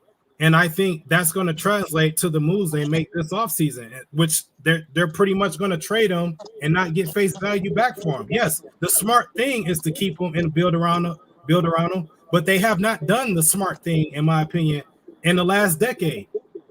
They haven't done a smart thing, and a lot of they have not done smart. I agree with you there. I just want to see what they're going to do this year. But with me, I always give a team credit for when they do something good. If they do something good, I want to give them credit. They did something good, I think, with some positive things they did. In the past, I agree with you. Everything we're talking about is going to be null and void if they trade Fields. If they trade Fields and get Williams, and Williams get there and say he does not want to be there when that cold air hit him from Chicago and he go to losing and he start making them faces that he did in USC, it's over. It is Hey, over. Miss Tanisha. Hey, Miss Tanisha. How are you? Can you hear me okay? Yes, ma'am. Okay. I was just going to say a couple of things. The Pittsburgh Steelers will give Chicago anything they want from our team, minus TJ Watt, minus Highsmith. They can name their whatever they want. We will give it to them so we can have Justin Fields if they'll go for it. However, I do think that I don't see how you ship out Justin Fields only to get Caleb Williams. I think that's a mistake. I also think that Caleb Williams I think his best bet at being successful is being able to play in a dome. And I think if he can play in a dome, I think it's going to help his career develop in a better way than it will if he has to play outdoors, especially anywhere in the north. I don't think Caleb Williams is as ready as people think he is. So I don't see why he's such a big get. I think he's a big name. I don't think he's a big get personally. But I just want to say this. I'm secretly cheering for the Falcons, and I've been on their bandwagon for at least 3 months secretly in private, minding my business. If they find a way to get Justin Fields, they will be contenders next year. Because what Atlanta has done this year is secretly really good with a terrible, terrible coach. They were in at least 5 to 6 games. I think they finished 7-10 this year. The NFC South is not that great. And I think Atlanta is going to be the sleeper this year. And now they have a defensive coach, a coach that knows how to win, a coach that's been there before. I think the Falcons could be a sleeper here. And I think Justin Fields fits very well in Atlanta. I want him to go to Pittsburgh. Don't get me wrong. But I think he fits very well in Atlanta. And I think he will make that team go if Chicago is dumb enough to ship him off. And I think they might be dumb enough. And if you're smart, you don't give them no more than a second round draft pick because they have no choice. If they're going to use that first pick on that quarterback, they're forced to give whatever you give them. So, Well, Yeah. here's the thing though. Atlanta has a number 8 pick in the draft. So they could swap if they want, if Atlanta, so like, I guess what I'm saying is if you give Atlanta Justin Fields, Atlanta can give Chicago the 8th pick. So now Chicago has 1 and 8. And Atlanta walks away with their quarterback, we move on. but Or why Atlanta give can say, okay, we're not going to get Fields. We'll get Caleb Williams at 8. He's playing indoor. He's playing in the NFC South. My point is I think Atlanta is going to be a sleeper team next year. And if Chicago is dumb enough to trade Fields to Atlanta, I think it makes their case even better.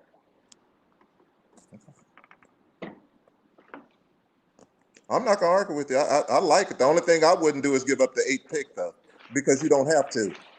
But they are forced if they keep that first pick, they're forced to give up Fields. And I would never give up an 8th pick when you can turn around with that 8th pick, trade it and get yourself 2 first round picks if you wanted to, or get yourself that tackle or a guard that you want for the Atlanta Falcons. So that's the But only my thing. But thing I like is it.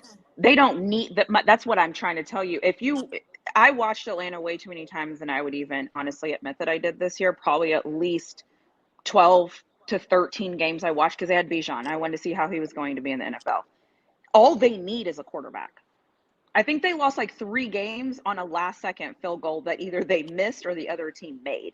If you give them those 3 wins this year, they're in the playoffs over the Bucks. Oh yeah, that's one. Yeah, you. That's So fair. my thing is if you're telling me I'm a quarterback away from making something, y'all can have this 8th round pick. Give me the quarterback that's going to take us there. That's how I would see it if I was playing GM, because you have everything else. Obviously, your other draft picks you can piece it together and figure it out, but they're close. They're very, very close. Is my point. But if you're telling me that if that is the case, And that I get it. For me, I'm not giving away a pick that high, and I don't have to. That's just me. I'm not gonna do it because I'm gonna force you to make a decision on Justin Fields, and I'm gonna still get him, but I'm not gonna give up the 8th pick. But that's just me. Right. Well, But and I that's the like it. thing, right? That's the end. The goal is, what is Chicago doing? Right. Exactly. Like I said, if Chicago's going to play dumb, I'm going to allow them to play dumb. Cool. You want to play dumb? Awesome. What do you? But I hope that they play dumb with the Steelers, not with the Falcons. I just want to make sure that I'm making that point very, very, very clear that we A will take question about Justin Fields. a question about the Steelers.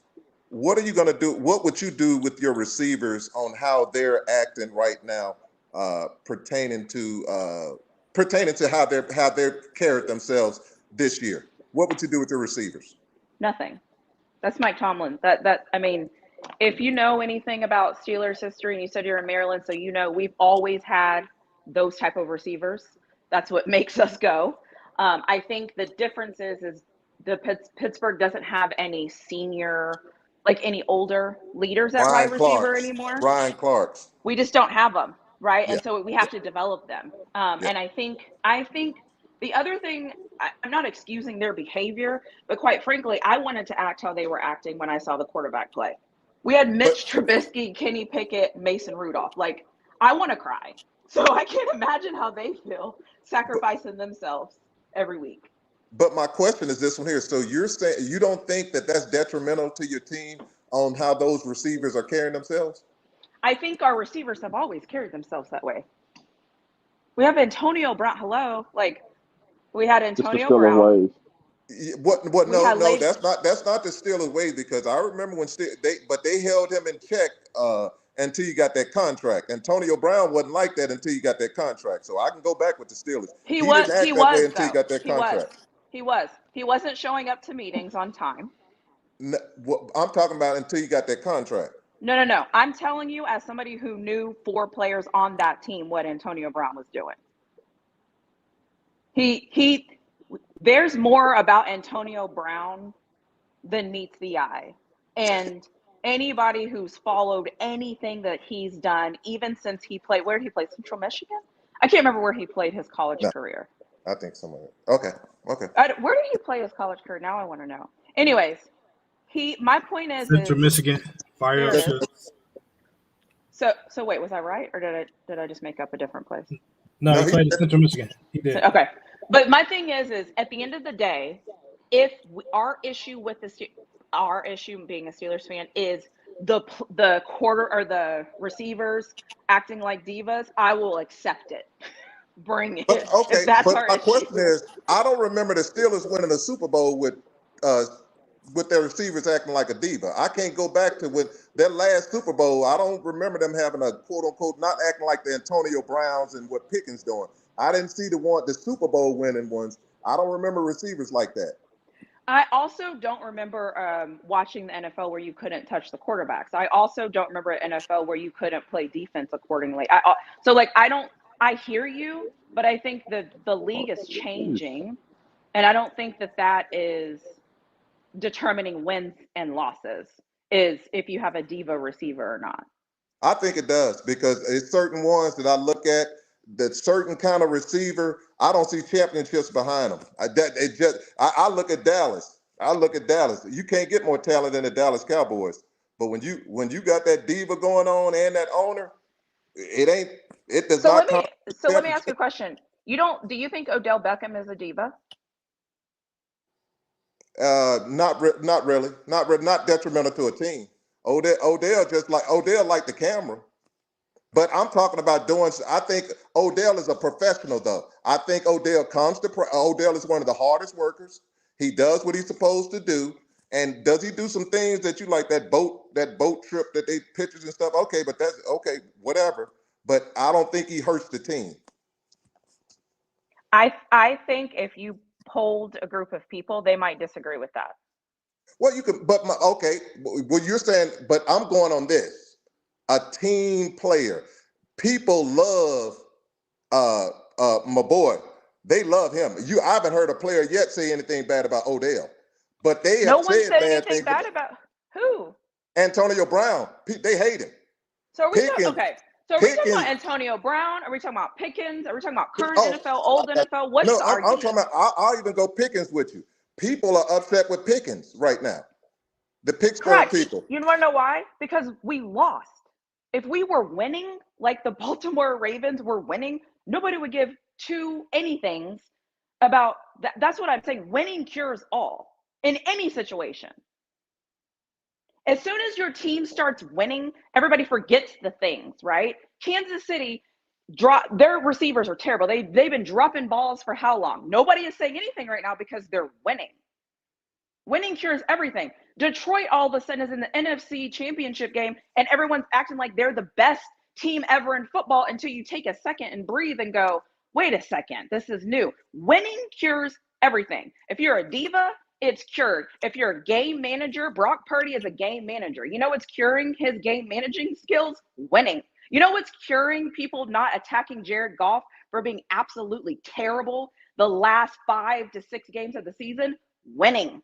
It cures everything. And that's all I'm saying is like, if you are winning, you can do what you want to do. But the second you start losing, this person's a diva. This person's not coming to meetings. This person doesn't want to be here. That's all I'm saying. I feel like that's the way the world works. When Colorado was 3-0, everybody loved them. Now people will come out and say, well, I didn't love them because I saw the one. Cool, whatever. Everybody was on their nuts when they were 3-0. More so when they were 2-0. Come on. It's winning. That's how it is. When Golden State was winning, remember they lost the 1 year and everybody's like, they're done. Yeah. They started winning again. They're in the championship playing Boston. Everyone's like, oh, they're back. No, they are still terrible. They just won. Talking about when they went to the championship. I'm talking about when everybody got hurt and they Yeah. lost the play-in game, and Steph Curry was like, y'all don't want to see us next year. And everybody was like, ha, ha, ha, they're over. They're done. They're nothing. They're old. And then the very next game, or the very next year, they're in the finals, and everyone's like, are they back? Oh my God. Like, everyone forgot they were old until they started losing, and now they're losing, and everyone's like, they're old. It's like winning cures everything. Once you win, nobody cares. I think for a fan, winning cures everything. But I can guarantee you, if I get Coach Dre right there, if he got a team and Coach Dre got some divas on there who always late for practice, don't do what they supposed to do when it pertains to class and things like that.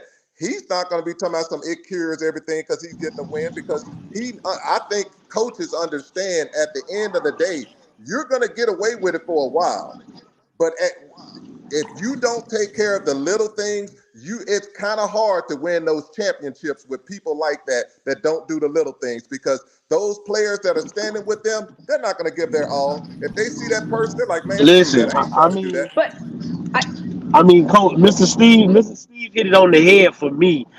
And I'll say this: we did that this year in the playoffs. My best receiver, I sat him. We sat him the last game, the playoff game, to keep going. He got in a meeting. He said something out the way, just like y'all say, he's just doing his own thing. We lost again. We lost to this team that we lost to in the playoffs. This dude was in the locker room, and the boys heard him say, "Oh man, well, we lost, but I did my thing. I did my thing." So that week, he got in trouble with the teacher. So the teacher was like, "Hey, I'm gonna tell Coach Gator what happened." He was like, "Oh, it don't matter because if I don't play, we don't win." We left it. but Hey, the Mr. thing Reese, is, but we left it right at the house, respectfully, Mr. but Reese. We left it respectfully right at to the house. you, Coach Dre, you're coaching kids in high school. Those aren't That's the grown. only difference. You Correct. right. They're I'll not give you grown that. ass Yes, ma'am. men. Correct. I saw Grown ass saw men, it's different. You I listen, Mike Tomlin, okay, knew that Ben Roethlisberger was shot. Okay. He was terrible for 2 years. Everybody saw it. Are you trying to tell me that Mike Tomlin could have just walked up and been like, you know what, Ben, sit down. We're gonna rotate that. That's not how professional sports work.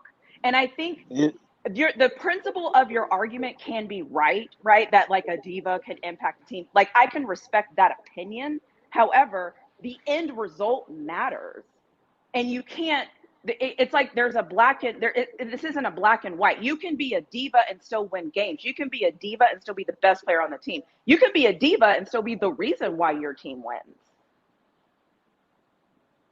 That's all I'm saying. Oh, I Hey, agree with Log, that. As long as you're professional, you're one of the hardest workers and you're doing what you're supposed to do. I could care less about the diva stuff. But I can't have you being a detriment where you over there, I can do what I want to. You don't got to worry about me. I don't want a player like that. I don't care how much talent he has because I know at the end of the day what that breeds to your team. Now you got that next receiver who's coming behind him. Well, if he did it, I'm going to do it too. So that's all I'm saying. But But I get that's what you're not, but saying. that, I don't think that I would have to talk to somebody that's a professional athlete beyond the people that I've already talked to that are professional athletes. That's not how it works though. Like everybody, when you are I've never played football, obviously, but when you're in a room, you know for a fact what guys can get away with what. You know who's not showing up to meetings. That's why when players vote for things, it's different to where the people think should happen. They know what's happening. Players know. You know who's showing up to meetings. You know who is just by far a better athlete than you are. Like sports world, it doesn't exist like being fair and consistent and showing up. If you're better than me and your work ethic sucks, you're going to play. We got to win. That's all I'm saying. Like winning is important. Now, if you show up late and you go out there and we lose, now I can get on you. But when we're winning, are you kidding me? Like there's a ton of guys that are listening to this right now. I'm sure even in college at a very high level, you can look around and be like, that guy is lacking. Like, oh my God, he's not even showing up. But when he shows up to that field and he's better than everybody else, the coach isn't going to sit him down. He's playing. Now, you also know as a player that you can't act like that guy because you're not as good as that guy. That's just that's sports. That's how it goes. That's all I'm saying. Okay.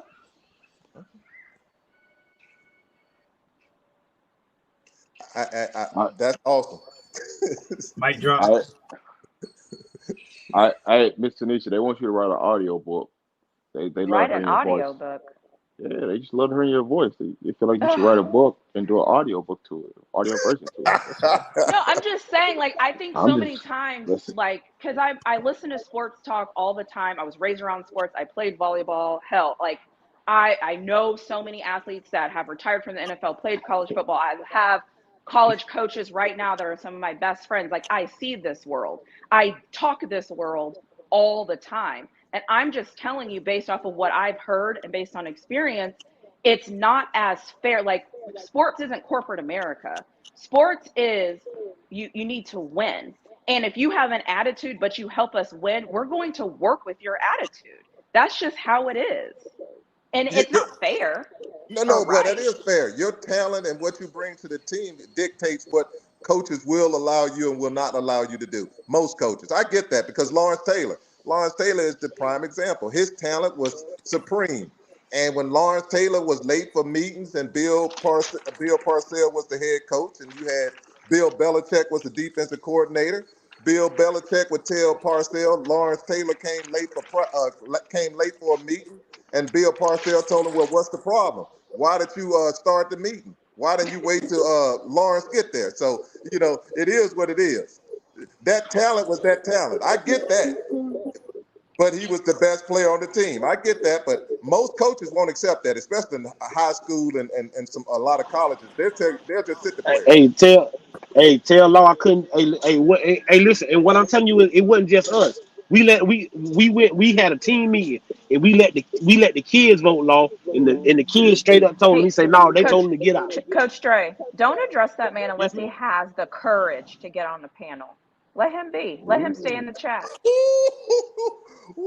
So Woo! you can start something now. You know he finna pop up. You know he Let him finna stay. pop Uh, up. Let him stay in that chat, talking and He's typing with his coming. He's fingers, coming. trying to act like he's not here. Be here. Let him be where he wants to be. If he wants to be a topic of conversation, he can come be the conversation.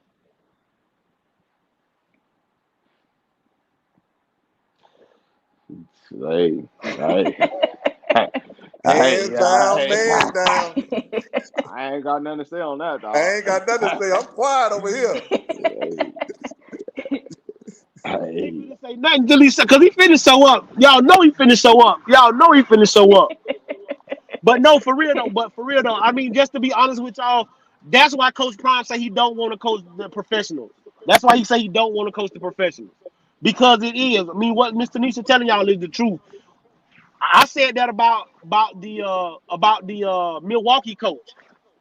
A lot of people feel like Giannis then went in there and told them people that, hey man, we don't want him no more. We want Doc. You know what I'm saying? A lot of people feel like that's what happened. So in the professionals, those big time ball players really make the decisions, and them coaches are handcuffed. I think that's why a lot of people don't want Belichick to be the head coach, because Belichick don't want to be handcuffed like that.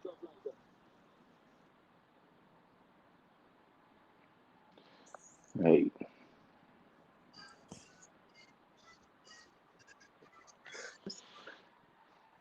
I'm They Your chilling, didn't boy ain't man. know showed about up the yet, moves. he ain't showed up yet. I'm chilling. I ain't see no requests. Don't blame me. You see what I'm saying? See, this is kind of what I'm talking about, right? You want to talk, you want to type, you want to be a part of the discussion, you want to do all that stuff. Come on up. Say what you got to say, brother.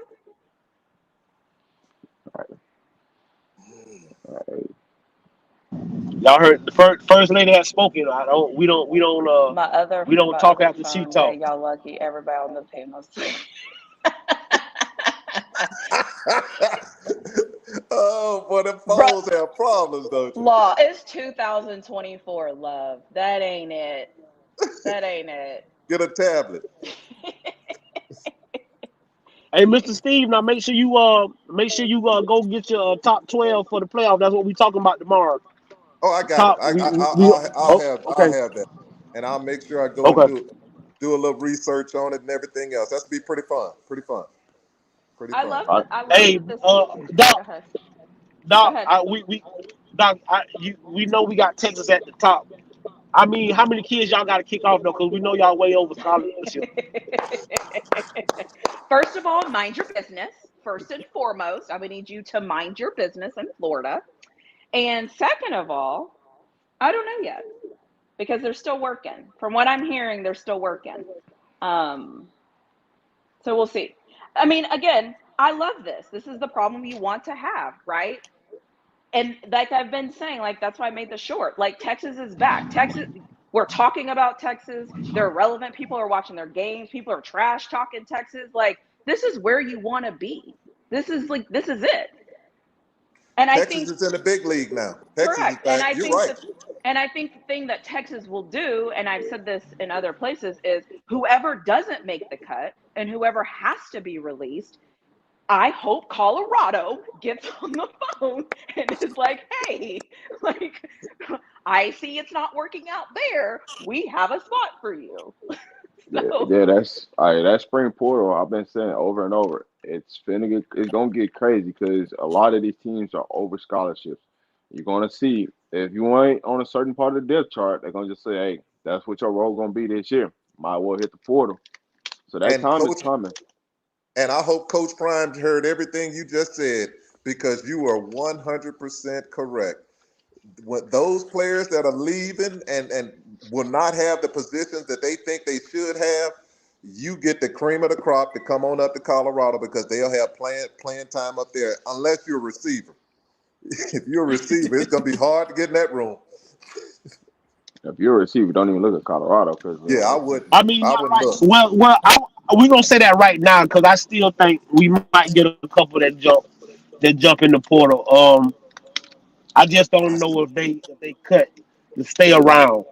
Um, not with I'm what gonna we got I'm, going on, because again, Will. Go ahead, Lawrence. I was about to say I'm going to second that. Honestly, the only position that shouldn't be up for grabs is quarterback, QB1.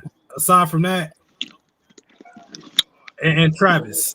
Aside from QB1 and Travis, you never know. You know what I'm saying? Unless you got a surefire, and those are only two to me that are surefire. So I'm not going to say that coming off a 4-8 season that you may get a player that may be able to be a better talent than what's on the roster right now. Oh, absolutely. If you But got, here, Whether but it be here, a what, receiver, whether it be no, receiver or whatever. I get what you're saying. but what I'm Go, saying coach. is, I don't. With Will coming in, you got the LeJontay kid. Webster, Travis gonna start J5. again. I'm a Jimmy Horn fan. I know people knock him. I'm a Jimmy Horn fan. You ain't gonna never get me to say nothing bad about the Florida boy. I think Amarion Miller is ready. Caleb Mathis is on the Timmons. verge of being what, and then Timmons, and then you got Baby T.O. So I just don't know It's hard. Can I And if just this, I'm a say, receiver. and this oh, ain't named Draylon Miller, none of the freshmen. So it's hard. It's hard for me. You got to play so them young men. when Worthy left this year, when he left Texas, one of the things that he put in his video when he left, he put some tweets on Twitter that he had screenshotted to prepare him for this season. And so when he left in his goodbye, he basically was like, screw you, but thank you for motivating me to be better, to grow, whatever. To this day forward, I'm going to be that person for J5.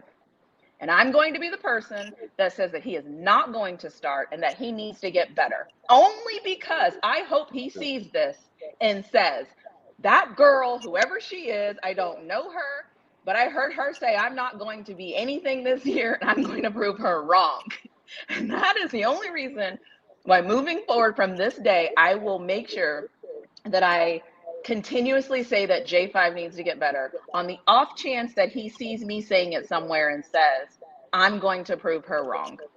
But the funny part of this here is J5 had almost 800 yards in receiving, and he dropped some balls. I get that. But for a young man that put up almost 800 yards, led the team, I think, in scoring touchdowns, boy, our expectation for J5 is off the roof when it pertains to Correct. that. He can Our get better now. expectations are very high for him. You are Yeah, absolutely correct. because he can do it, and he was That's hurt. it. We don't, And and he was it hurt. wasn't, I think the thing that bothers me, and again, I'm a sports watcher, so I'm not going to apologize for it. I can almost remember every single ball he dropped Yeah, I can and too. every third down where he Yeah, was open and it hit his hands that he dropped it. yeah. So that's why for me, it's kind of like when people say, and I don't know if Coach Trey's still here, I can't see my phone.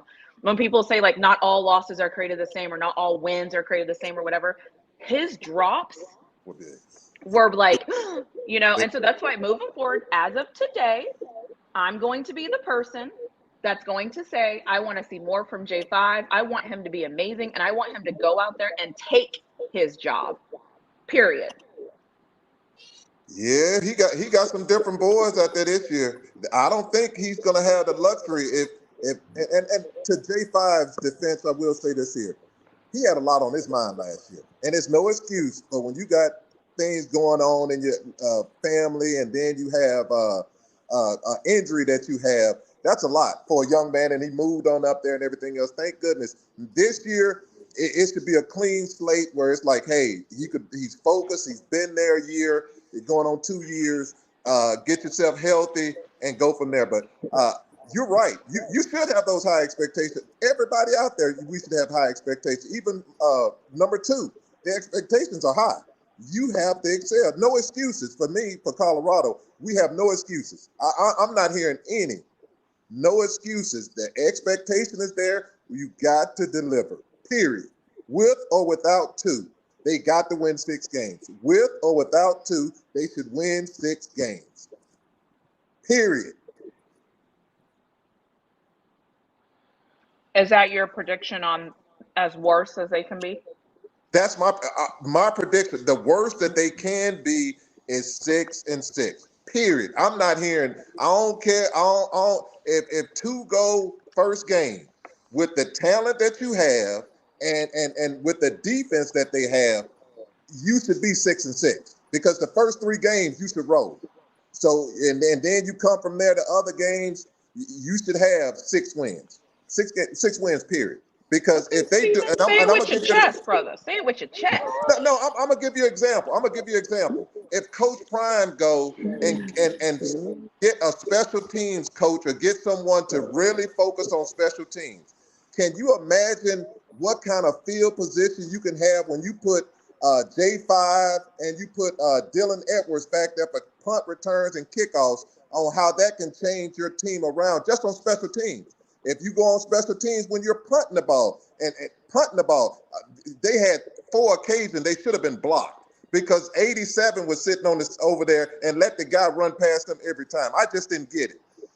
Those things should not happen with Colorado. So if you just do special teams and put the team at a disadvantage and get field advantage, you should be fine for 6 wins. Period. And then get that ball to that running back and run. Hey, listen, this is what I'm gonna tell you. Dylan Ellis better worry about the running back spot. That kid, Oh yeah, Michael that West, Micah. ain't playing around. I'm just telling y'all look in that kid face. That kid is not there to sit no bench. That kid wants to play. So I'm telling you, that's what Dylan better worry about, running back. But I think Dylan is up for the test too. Dylan up for the test because he putting the work in.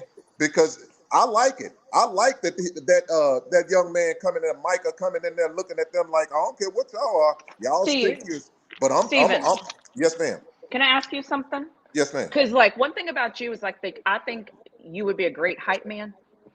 Like I think like one thing about you, and that's not a knock. Like everybody needs that person, right? That's gonna uplift them, say positive things. And I respect that. So this question is going to be very important for me.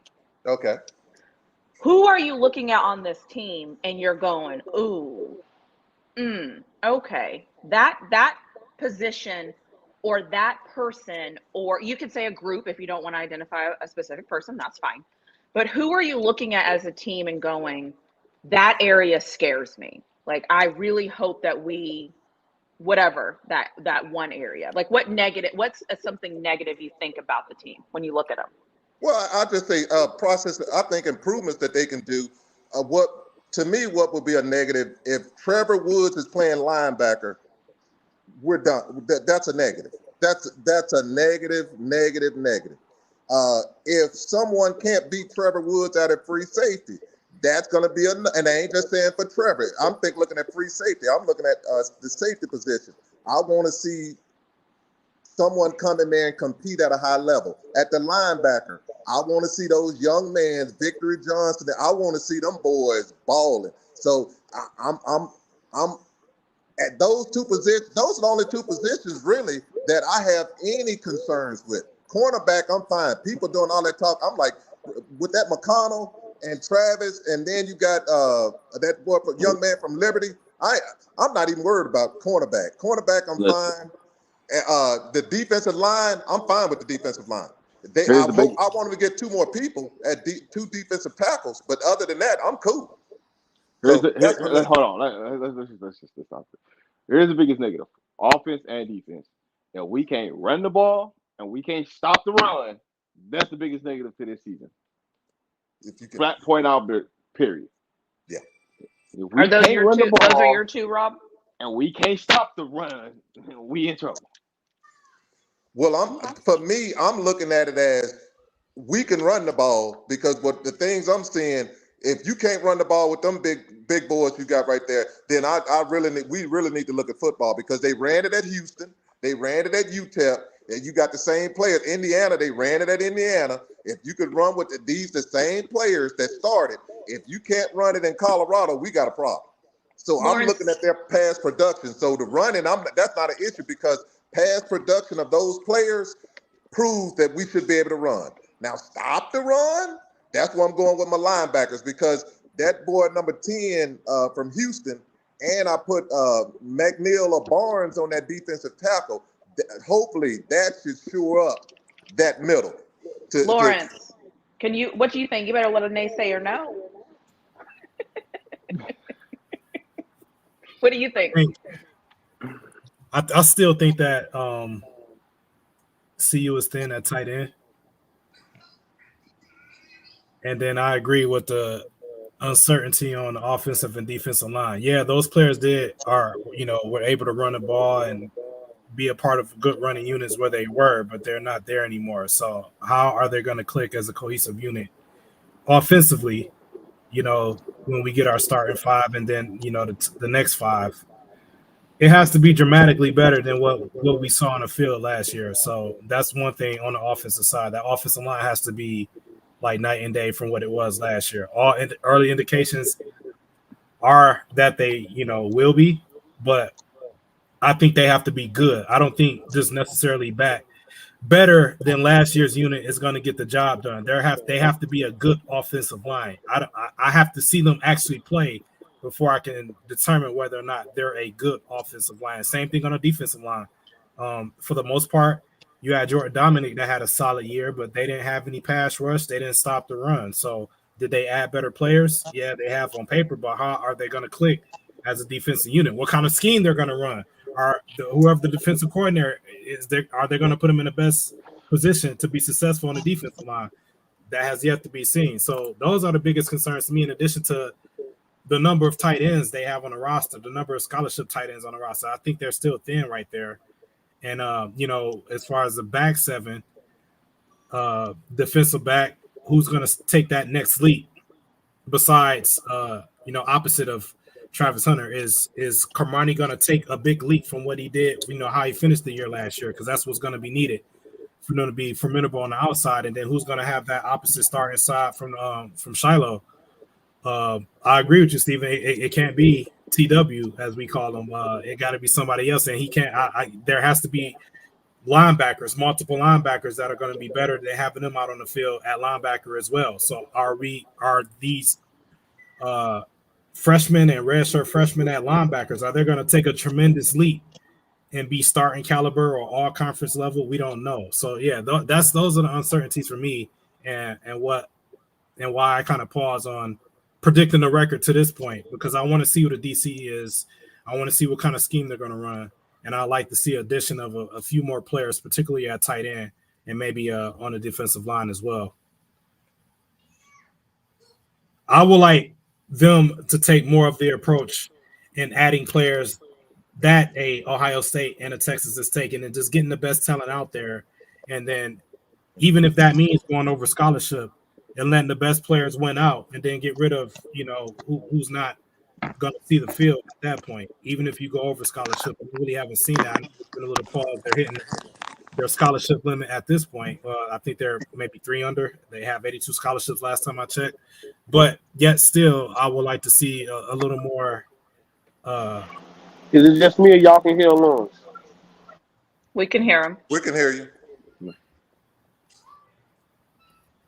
I would like to see them acquire a few more players, and I know it's kind of drying up now. We may have to wait to the spring cycle, but I hope they're a little more active to get some more depth in the spring cycle. Did you say in your thing you wanted them to follow the Texas model? Just go ahead and repeat that little line you said about the Texas model, because Texas is back. Hook 'em. Just wanted to hear you repeat that, because some people can't seem to. Here you go, man. We don't. We gonna hear this all the time about Texas. Come on, man. Yeah, she just wants to hear that. But I already gave my top 3, and Texas was in that top 3. So I don't really need to repeat that. That Texas, Ohio State, and Georgia. Okay, Texas, Ohio State, and Georgia are my top 3 teams right now.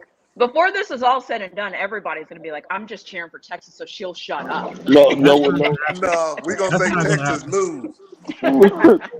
So I still think Texas is not going to win when they come up to the big house in September, but that's let me tell you one thing Texas isn't worried about: the big house. Okay, we're not worried about that. That's their fault. That's their fault. We're not worried. Y'all don't even have a coach, bro. We don't need a coach. We got an environment that you haven't played in. Or a quarterback. So that's fine. That's all enough. That's enough. We have a quarterback. We have 8 quarterbacks on the roster. Last time I checked. So y'all don't even have. So y'all got 8. That's 8 quarterbacks on the roster. That's real cool. Hey, without J.J. McCarthy. Can I ask you a question? Do you know who Texas's 2 quarterbacks are on their roster? And I know you do, so don't act like you don't. That's why Texas is back. Listen, you didn't ask the last 2 people that's on the panel. The original question that you was asking. Sorry, I got heated. Coach Dre, it's on you, bro. Yeah, y'all don't get worked up on that Texas stuff, man. Y'all know how it is when you go to talk about Texas, bro. But I mean, it comes down to me is the cohesiveness with the offensive line and the cohesiveness. So it's the line of scrimmage for me. If our line of scrimmage can't play, we can't win.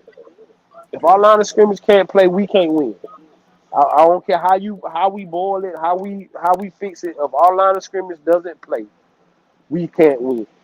And again, all I do is I sit back and I watch the film. And if you go back and you watch the film from last year, the kids that lifted weights and the kids that's lifting weights now, you see it's just light and days different. Now we got to put on pads and see what that translates into. But the energy and the effort and the camaraderie that they have, that has to be a unit. And them boys know that, and that's why they're trying to build that now. So I feel good. I feel good with the way we're doing that. But if we don't have them, that's my knock. If we can't play up front, the offensive line and the defensive line and the linebackers. So I'm gonna say the front seven. If we don't have that together, we gonna be in trouble.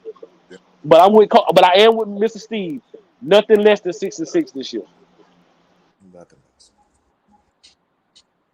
Coach K, it's on you. Yeah, my fault. What's the question? What are your deficiencies? What is your negative about Colorado right now? Two. It's just two of them, Coach. We haven't recruited well in the linebacking department, and what's the other one? Rob, you just had balloons But flying. we haven't got good I don't know how you we did haven't that. recruited well good linebackers, and probably my other negative would probably be, I mean, probably something like a cliche, like probably a DC. I want our DC to be hard. That's about it. One on two negatives. Can y'all answer me this question? What else have I found the DC right now gonna make it? So if y'all don't like the DC, what that gonna mean by him being hired? I'm just asking. Well, I mean, just to put it to you like this, we're not even looking forward towards National Signing Day, right? We're not even thinking about it. Like, I haven't heard nobody in no CU space even mention it. You know, I mean, but what that school is waiting on National Signing Day? Most of the work has already been done for audience month of the year. no, Right. I mean, no, late signing day don't really mean that nothing no more. wait, Who waiting no. on See, somebody? no, that's not true. Let's not act like. Hold on. Hey, Miss Tanisha, y'all waiting on some people on National Signing Day? I'm just asking. 'Cause y'all hot as We're absolutely not. okay. That's all I'm saying, That's Kev. That's hold on. all I'm saying, Kev. You did not just do that. Like, that's one school out of 130. Like, come what? That makes All Who? right. So Coach Who K, let's else? go. Hold So on. I'll sort of answer that, Coach Dre. I wouldn't say what Coach K said. That I'm thinking. I'll revert back to what I said about the deficiencies. What I found. I think I want to see a defensive coordinator to see what kind of scheme they're going to run and see if they're going to have the right players in the right places and take advantage of the players that they did sign so far. That's why I want to see a defensive coordinator name, not for signing. And that's part of it as well. That is a small part of it going forward. What players are they going to recruit to the program going forward? But I mainly want to see the defensive coordinator name to know what kind of scheme they're going to run and whether or not the players they have acquired are going to be put in the right position even fit to this be game. most successful.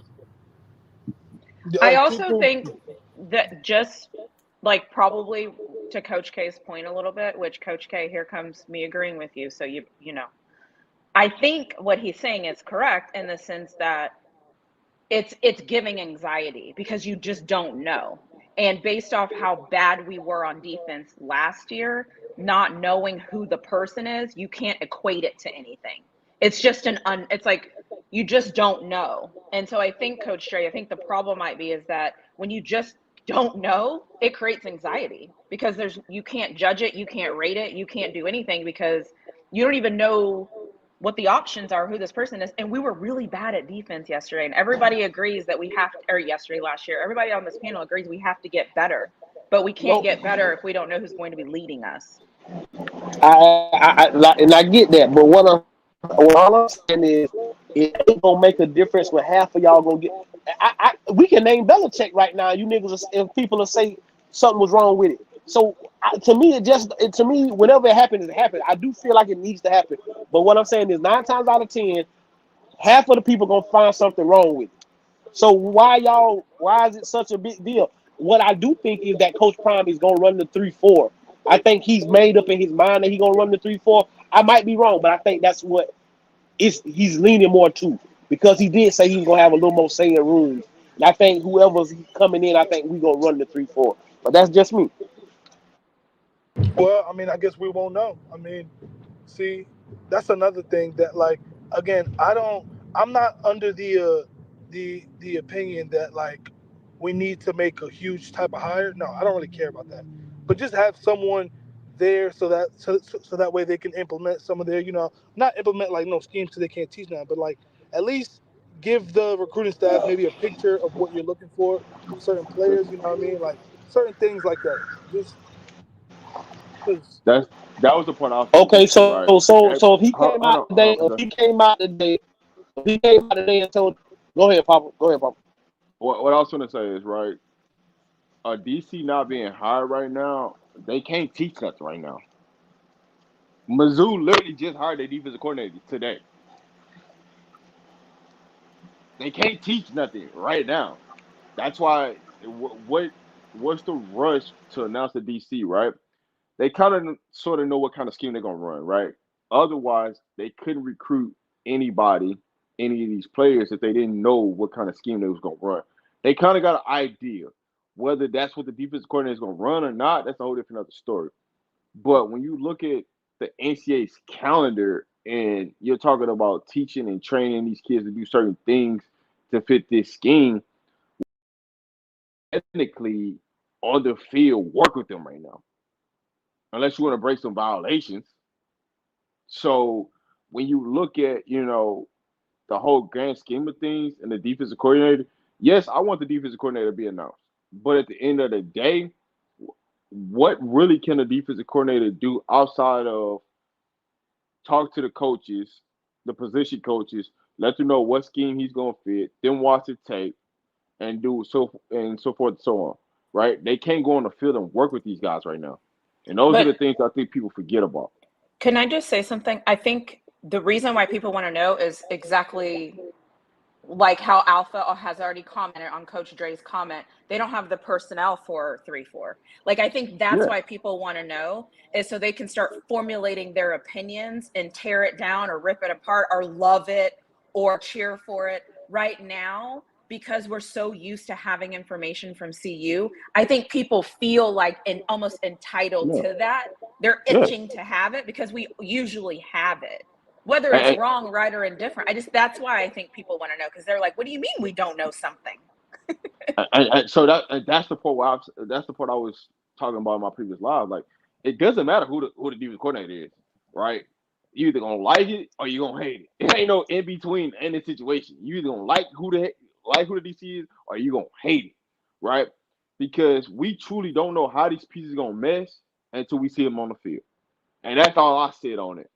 Honestly, it don't even matter who the defense coordinator is, because one way or another, they're going to make a mistake. And what are you going to say after they make the mistake?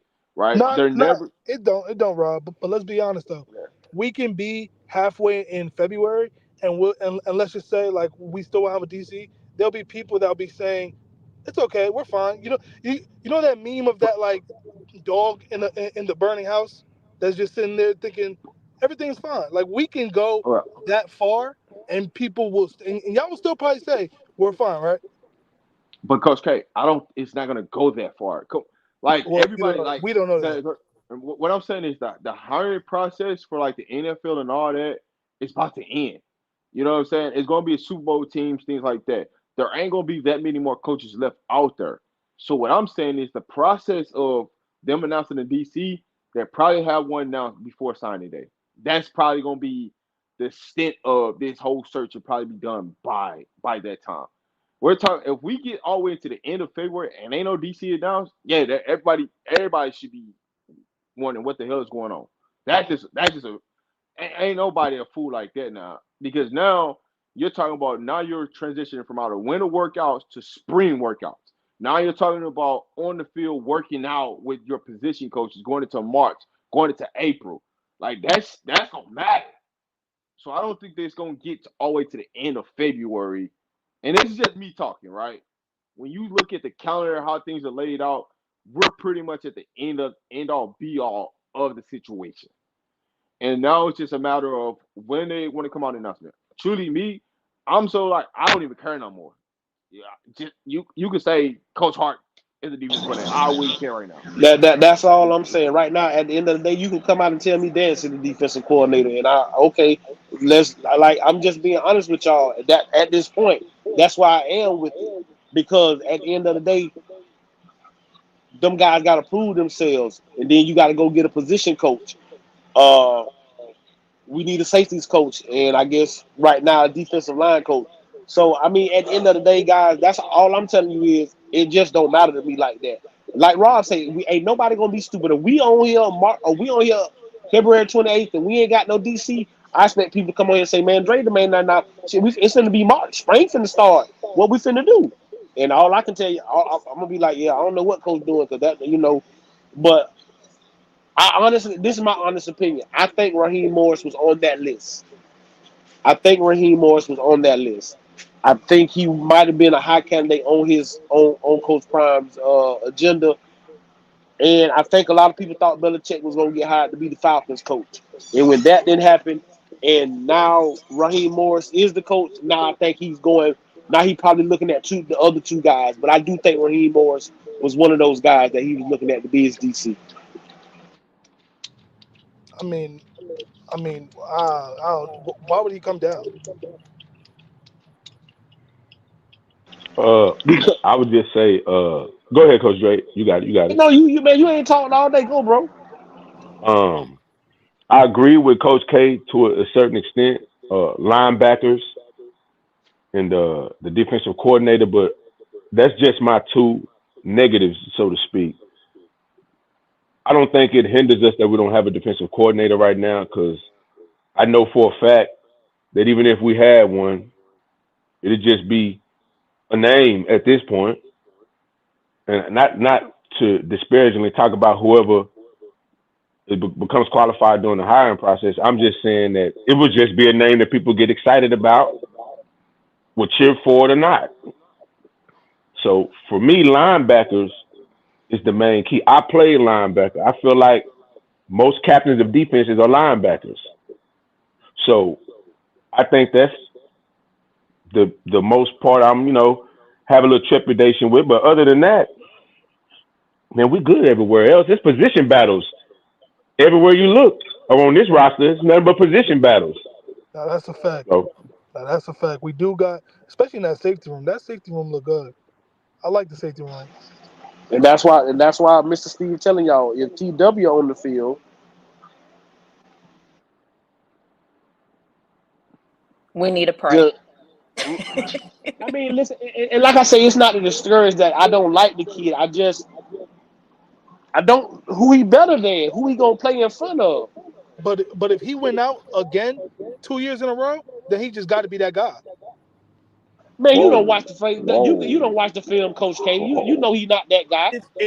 whoa, If he wins out again, if he somehow whoa. makes it as a starting safety again, you got to look at the other people and be like, what are y'all not doing? Like, what are I y'all? will. I'll give you that. I will give you that because that's exactly who I'm gonna look at. The other people. I'm gonna ask some Listen, real questions. RJ listen. gonna have to come on here, and I'm gonna have to ask him what's going on with Vito. It's a lot of stuff gonna get answered if he out there again. You're That's right. what You're I'm right about saying. that. Listen, You're gonna have to listen. look at the other people and be real critical of them. Hey, shake my hand. Who your attorney? That's all I need to know. What you said? You said what? I said, TW, shake my hand. Who your attorney? If he went out, Yo, bro, listen, man. I mean, if he doesn't win out, I still want him around.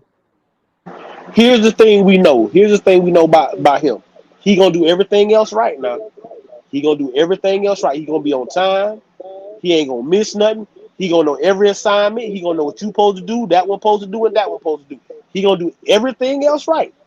So that's why Mm-hmm. I say sometimes the work outweigh the talent, because sometimes the talent don't want to work. So if that comes to play, I know that y'all ain't that y'all talented kids that we got on the team that y'all don't want to work. I That just y'all got a don't want to question work. though.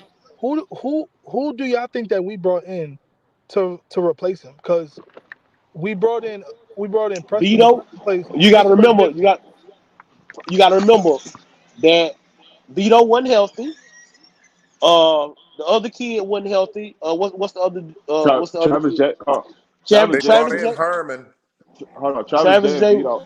Travis J. and Vito Vito wasn't weren't there other. last year. Yeah, Yeah, you get what I'm saying? So them two they people right weren't there, I just there. don't think they better. He better than neither one of them. Well, I mean, whoa. I mean, see, that's the thing though. Like we banking on someone coming off an injury, hoping that they get back to the player that they once was. And we still got No, Slush back there. hold on. When you turn on the film, and this is how I look at it. When I turn on the film and I break down all three of them players, Trevor Woods He last. showed me they better He last. than them. He's last. When you turn on the film and you break them three down, Trevor Woods gonna be last. He's gonna be last. But again, I will say he gonna do everything else right. Everything else right. I mean, it's funny the PFF grades because I've been looking into those, and the PFF grades agree with y'all. He's, Who was honorable mention all Pac-12? I think he's talking about Shiloh. TW? No, I think he's talking about You Shiloh. only got to be talking about Shiloh because I know TW wasn't no Yes, honorable mention. yeah, Shiloh was honorable mention.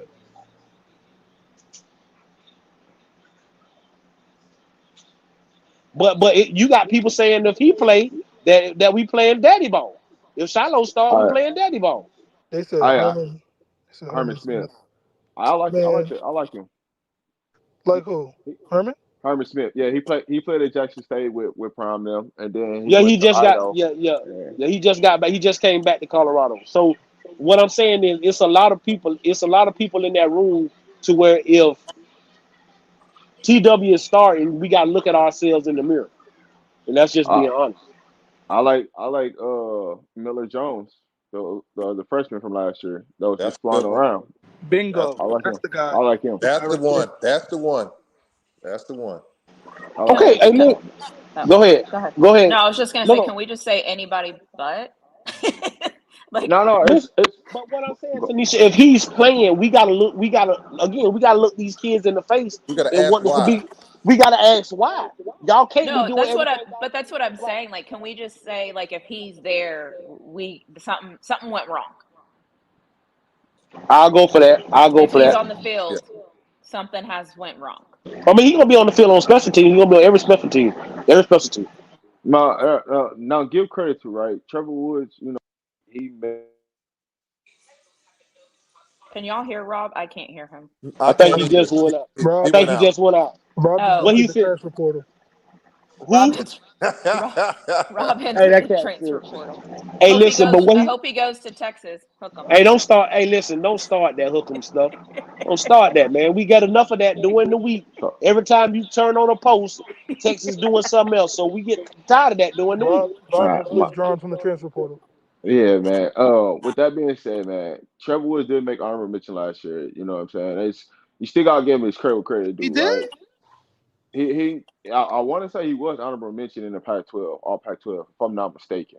You're right. Oh, Because put some because they respect on voted him. that. They voted him because they said he switched to linebacker. He sacrificed Yeah, free safety to linebacker. So those journalists said Yeah, put some they were going respect to on vote Trevor. for him. Yep. yeah. Now, Yeah. now, now, I will say, for me, from my standpoint, when I watched Trevor Woods, I was always suspect of him in coverage. That was my number one thing. Is him in coverage, right? Now, can he get better with his technique and fluidity and hip motion and things like that and getting out? He can. But until it's being shown and I see it on film and I see progress, what are we doing? And I that's know just me. I know another safety that's suspect in coverage. I ain't gonna say his name though. Who? Who? That dude right next to him. I know another dude who Come works. on, come on, bro. Come on, bro. Come on, y'all. Come on, bro. You talking about Shiloh? You said it, not me. Come I on. listen, but listen. When people say the slender is crazy, I ain't slandering T Woods. I've been on this since day one. When you Hey, turn on the listen, film, listen. this is hold on. This is for people who ain't turned on the film and literally watched him. I'm talking. Go back to that 1-11 team and watch him in coverage. And I said this before the season start, during the season. When you put Trevor Woods in coverage, he gets turned around too much when he's the deepest safety on the field. That shouldn't even be happening. You're the deepest person on the field. You should be getting turned around in circles. But it happens. Hey, I'm gonna tell y'all this. I wish Gearhead or somebody was in here when I first started when Prime first got this job, and I first went and turned on the tape at TCU. That TCU game, that first TCU game before Prime got here. His effort, everything. I've been saying this about this kid. That's the first thing I said. Hey, who was that kid 43 on the field? He don't need to be on there. So this ain't nothing new for me, bro. This was the old regime and this one. You get what I'm saying? So if y'all, it's not slander. I'm just being honest with y'all. I just don't think he's as good as the other guys we got. Now, if he beat them guys out and he out there, I ain't got nothing else to say. Okay, all right. So look, check this out. I got something for you, right? If you say that Shiloh and T Woods are the same players, who was missed more when they wasn't in the secondary? Because watch this. There was a game when Shiloh didn't play and he wasn't out there, and Trevor Woods was back there, right? And it was in the reverse order where Shiloh was back there and Trevor Woods went out there. Who was missed more back there in the secondary? Who That calls the UCLA game. I'm trying to remember what game. No, Shiloh missed the USC game. That's the game he missed. He missed UCLA. He got kicked out after that hit. Hey, listen. I mean, Yeah, who probably calls the the USC game. who calls the most fumbles?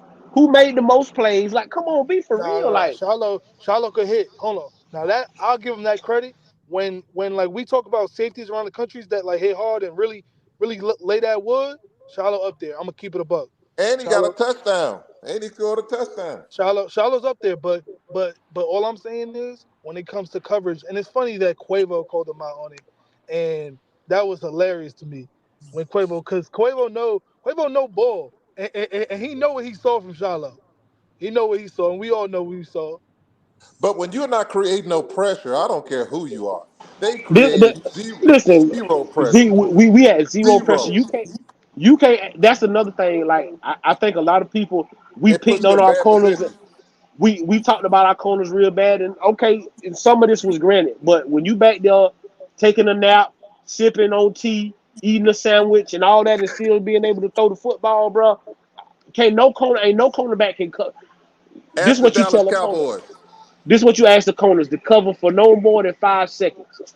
I think no more than 5. I think that's the biggest number. 5 seconds. Impossible. Is like, bro, I don't know what y'all want them guys to do if you ain't getting no pressure. Like, I hear you though, but then like see, because you make perfect sense, and that was my defense. But then when they just crossing their face and just running across listen, the field, listen. Now that was a That linebacker there. no, see, look, no, it's see how not. it's always No, it's someone's not. fault. No, it's not, Mr. Steve. It depends on what they playing, but you are not taught to let the man go inside. I don't. If you in a certain defense, you're not supposed to let the man go inside. Their technique was bad, and I ain't It gonna. Oh yeah. happened. And It I On said, happened way straight. too often this year, Dre. It happened way too often. bro, and I never stuck up for that. I know when we was on here with Law Dog, that's exactly what I said. I said, bro, I don't know who teaching them that technique. I don't know what, but I didn't know what coverage they were playing. But it looked like it You was. know who's teaching them. Don't say you don't know. You know who. Oh, okay, but I'm just saying. But again, if listen, I can put you out there. I can put you out there, Coach K, and tell you to do what I asked you to do, and you can go out there and do what the hell you want to do now. So we're not gonna say we're not gonna act like that. But I get what you're saying. I know everybody want to throw Mathis under the bus, and that's cool. But what I'm telling you I is, didn't say it it. You did. depends.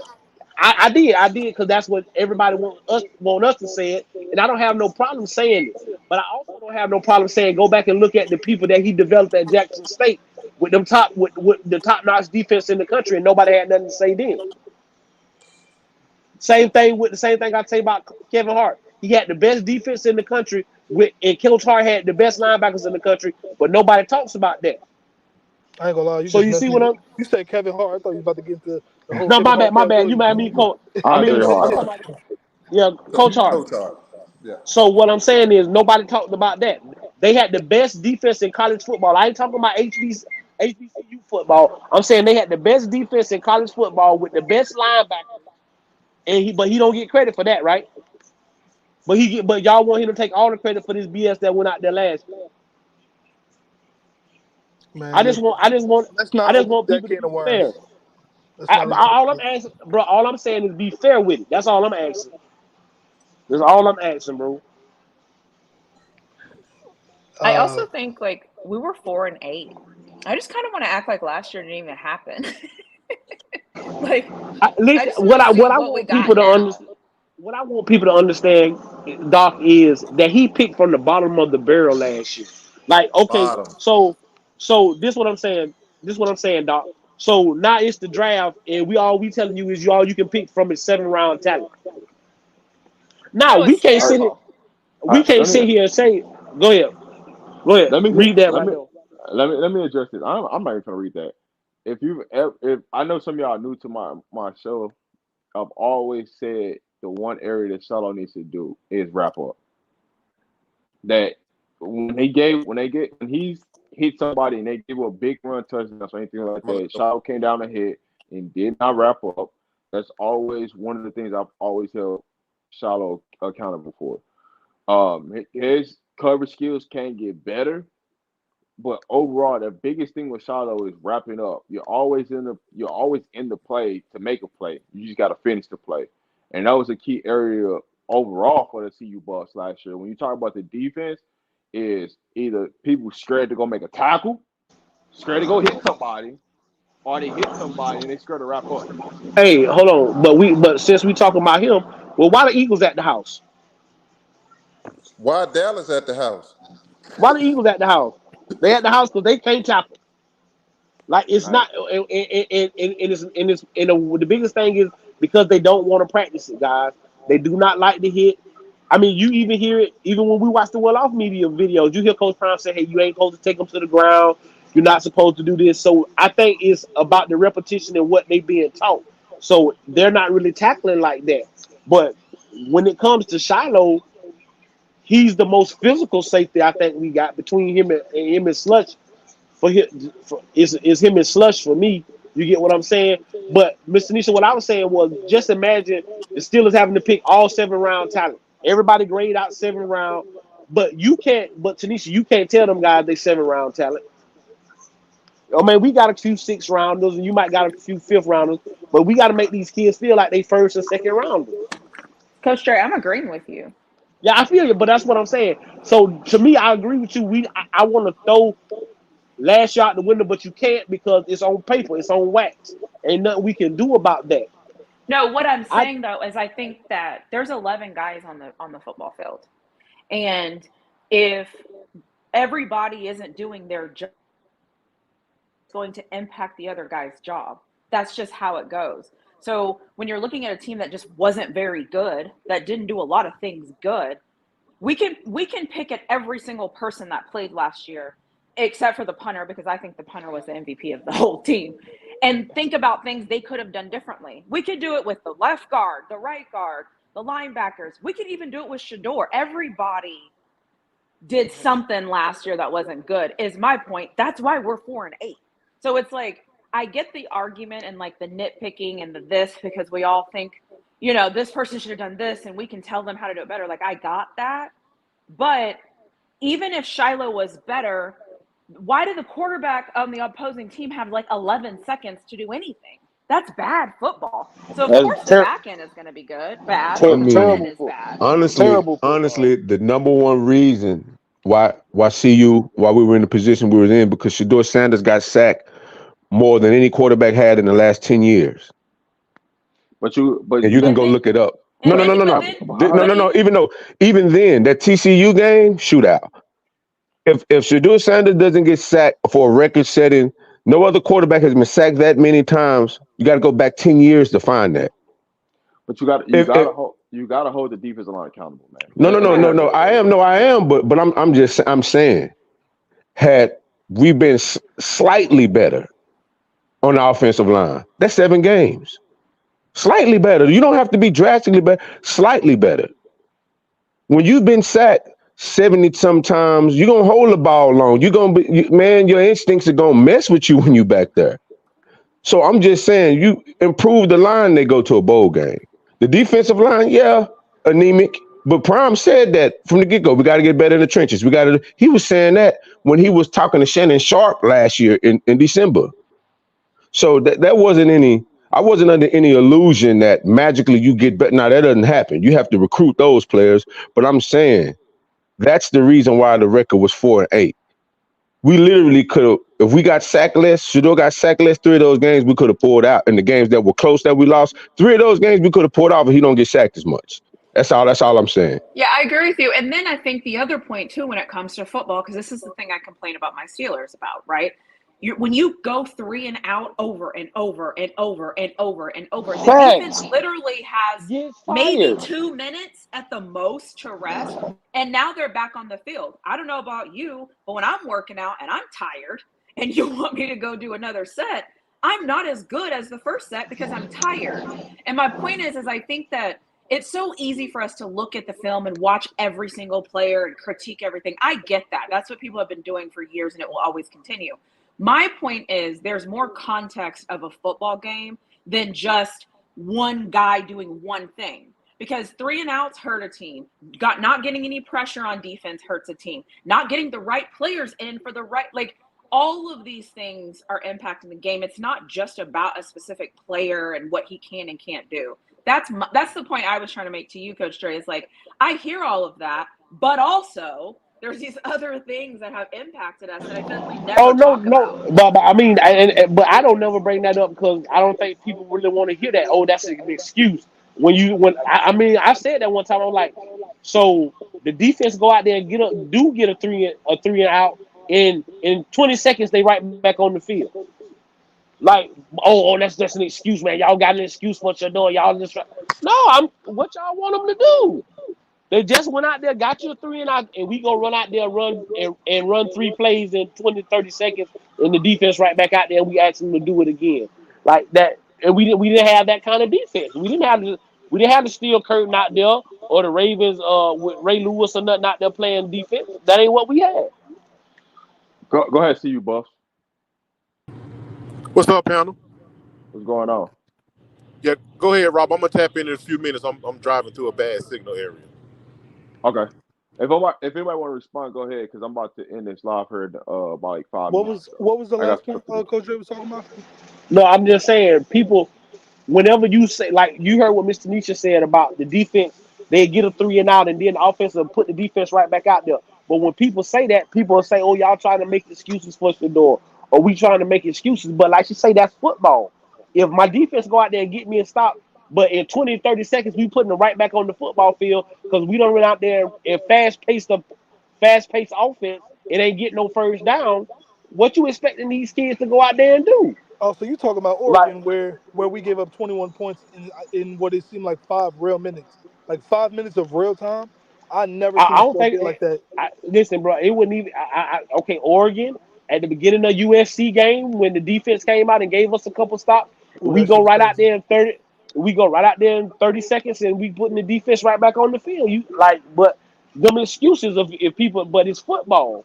But that makes the defense look bad because nobody remembers the 3 and out. Nobody remembers the 3 and out. Only thing people remember is that the next time defense went out there, they got scored on. Yep. I mean, you ain't lying. I'm pretty sure we can all agree on that, when it pertains what I'm going to say is, to this point, is that this year coming up, the microscope is going to get even more adjusted when you start looking at CU, right? Because people seen year one, and for those who don't really know a lot about football or understand the logistics of the game, are going to look at this game completely different coming into this next year when their expectations, right? Because a lot of people expectation that was like, oh, well, Prime got to go 12-0 because he just came from Jackson State and he just did that. So this year the microscope is going to look different. And so as you grow over time, people are going to start to notice different things that they didn't even know what was going on in the football game. They just know a player was running, a player got tackled, right? So now you're going to start to see, all right, people are going to start paying more attention to the lines on both sides of the ball and what the linebackers are doing, what this person is doing, what that person is doing. And at the end of the day, we just here having fun, man, talking football, right? And that's the piece that it's always funny Yeah. to me. So go And ahead can and I finish just say, like, if you're listening to this and you're not a football whatever for the past however many years, watch the playoffs this weekend in the NFL. Now, college is a totally different game, but the concept of how much time you want to have to throw the ball, how the defensive line should get pressure on a team, how field goal, like the flow of the game, it's still football. And I think that we miss opportunities to learn more about the game through watching professionals do it, because what you'll also see is those guys are also going to miss tackles. Those guys are also going to get burned. So my point is like, keep things in context, because I think sometimes we only look at one part of the story, but we're not looking at the bigger picture. And I think that's what's missing sometimes, is the bigger picture. I mean, we could be honest. The tackling in the NFL is atrocious. Like, it's atrocious. It's terrible. Like, I just, the rule changes dictate the way football's been played now, because now you can't hit nobody. And so it's made tackling get worse and worse by each team, because they don't let you tackle in practice as much, or don't let you do this, or don't let you do that. And so the way of, like, all the older people, have watched football is completely different. And the context is still the same for the most part, but the rules have changed the way you're able to play football. And they try to make it not so violent now. And so now it's just a glorified 7-on-7. That's all it is. That's how I look at football now. I need to drop off. I have something at 3:30. I'm about to end this anyway. Oh, okay. Yeah. Go, you can go see if I'm talk. No, I was just gonna say it was nice chatting with you. I'll see some of you sometime. I don't know. We'll see. Wait, you said this weekend you're doing Big 12, or is that next week, Monday through Thursday? Next week, Monday through Thursday. So, okay, cool. Yes, next week, Monday through Thursday, we're going to do a breakdown of the Big 12, where Colorado stands at with all the teams that's in the Big 12. We're going to do 4 teams per day. Colorado is more than likely going to be on the last day, because that's going to be the biggest part. But we're going to break down each team Monday through Thursday of what we're going to see in the Big 12. I'm going to try to do the first 8 teams that we're playing next year, and then the teams that we don't play, I'm going to do those on Wednesday and Thursday. So got it. We'll do all that. Tomorrow we're going to do the 12-team preseason playoff prediction. So that's tomorrow's schedule. Got it. All right. Well, hook up. Go Buffs. Bye. Bye. Yeah, just to kind of wrap this up, since, again, I'm coming into next season with, a lot of, I'm just talking about the defense. I know I'm not expecting a major jump. I'm not expecting them to be an elite defense, which I don't think they will. But if they could just be average, that's all I wish for. If they could just be average defensively. I mean, it's all you want to get as many possessions to the offense as possible for us to score more points. I mean, I'm good with that. See you, Buffs. You got anything? I know. Hey, go check out my boy. He's about to do a Twitter space with Nosy, man. Go check out my boy on X. He about to go do a space, a Twitter space. It starts in about, I want to say, like 30 minutes, if I ain't mistaken. Yeah, roughly about 35 minutes. It starts. He's gonna have a See You Buffs on there. Go check my boy Twitter space out. My boy Dev, go check him out. He's finna do a Twitter space for all you CU fans that's out there that want to hear some CU content, that want to chat it up with a CU Buff player that's currently on the roster right now. Go check him out. And if you don't know, you can just go to my page. It's already on my page for you guys to just click on the link and you guys can tap in and hear the space. So see you guys in the next one, man. Appreciate everybody tuning in, man. Smash that like button on y'all way out, man. As always, man, this is Rowdy Man Media, baby. Back with another. See you guys in the next one. Peace. Now let me tell y'all something about dreams.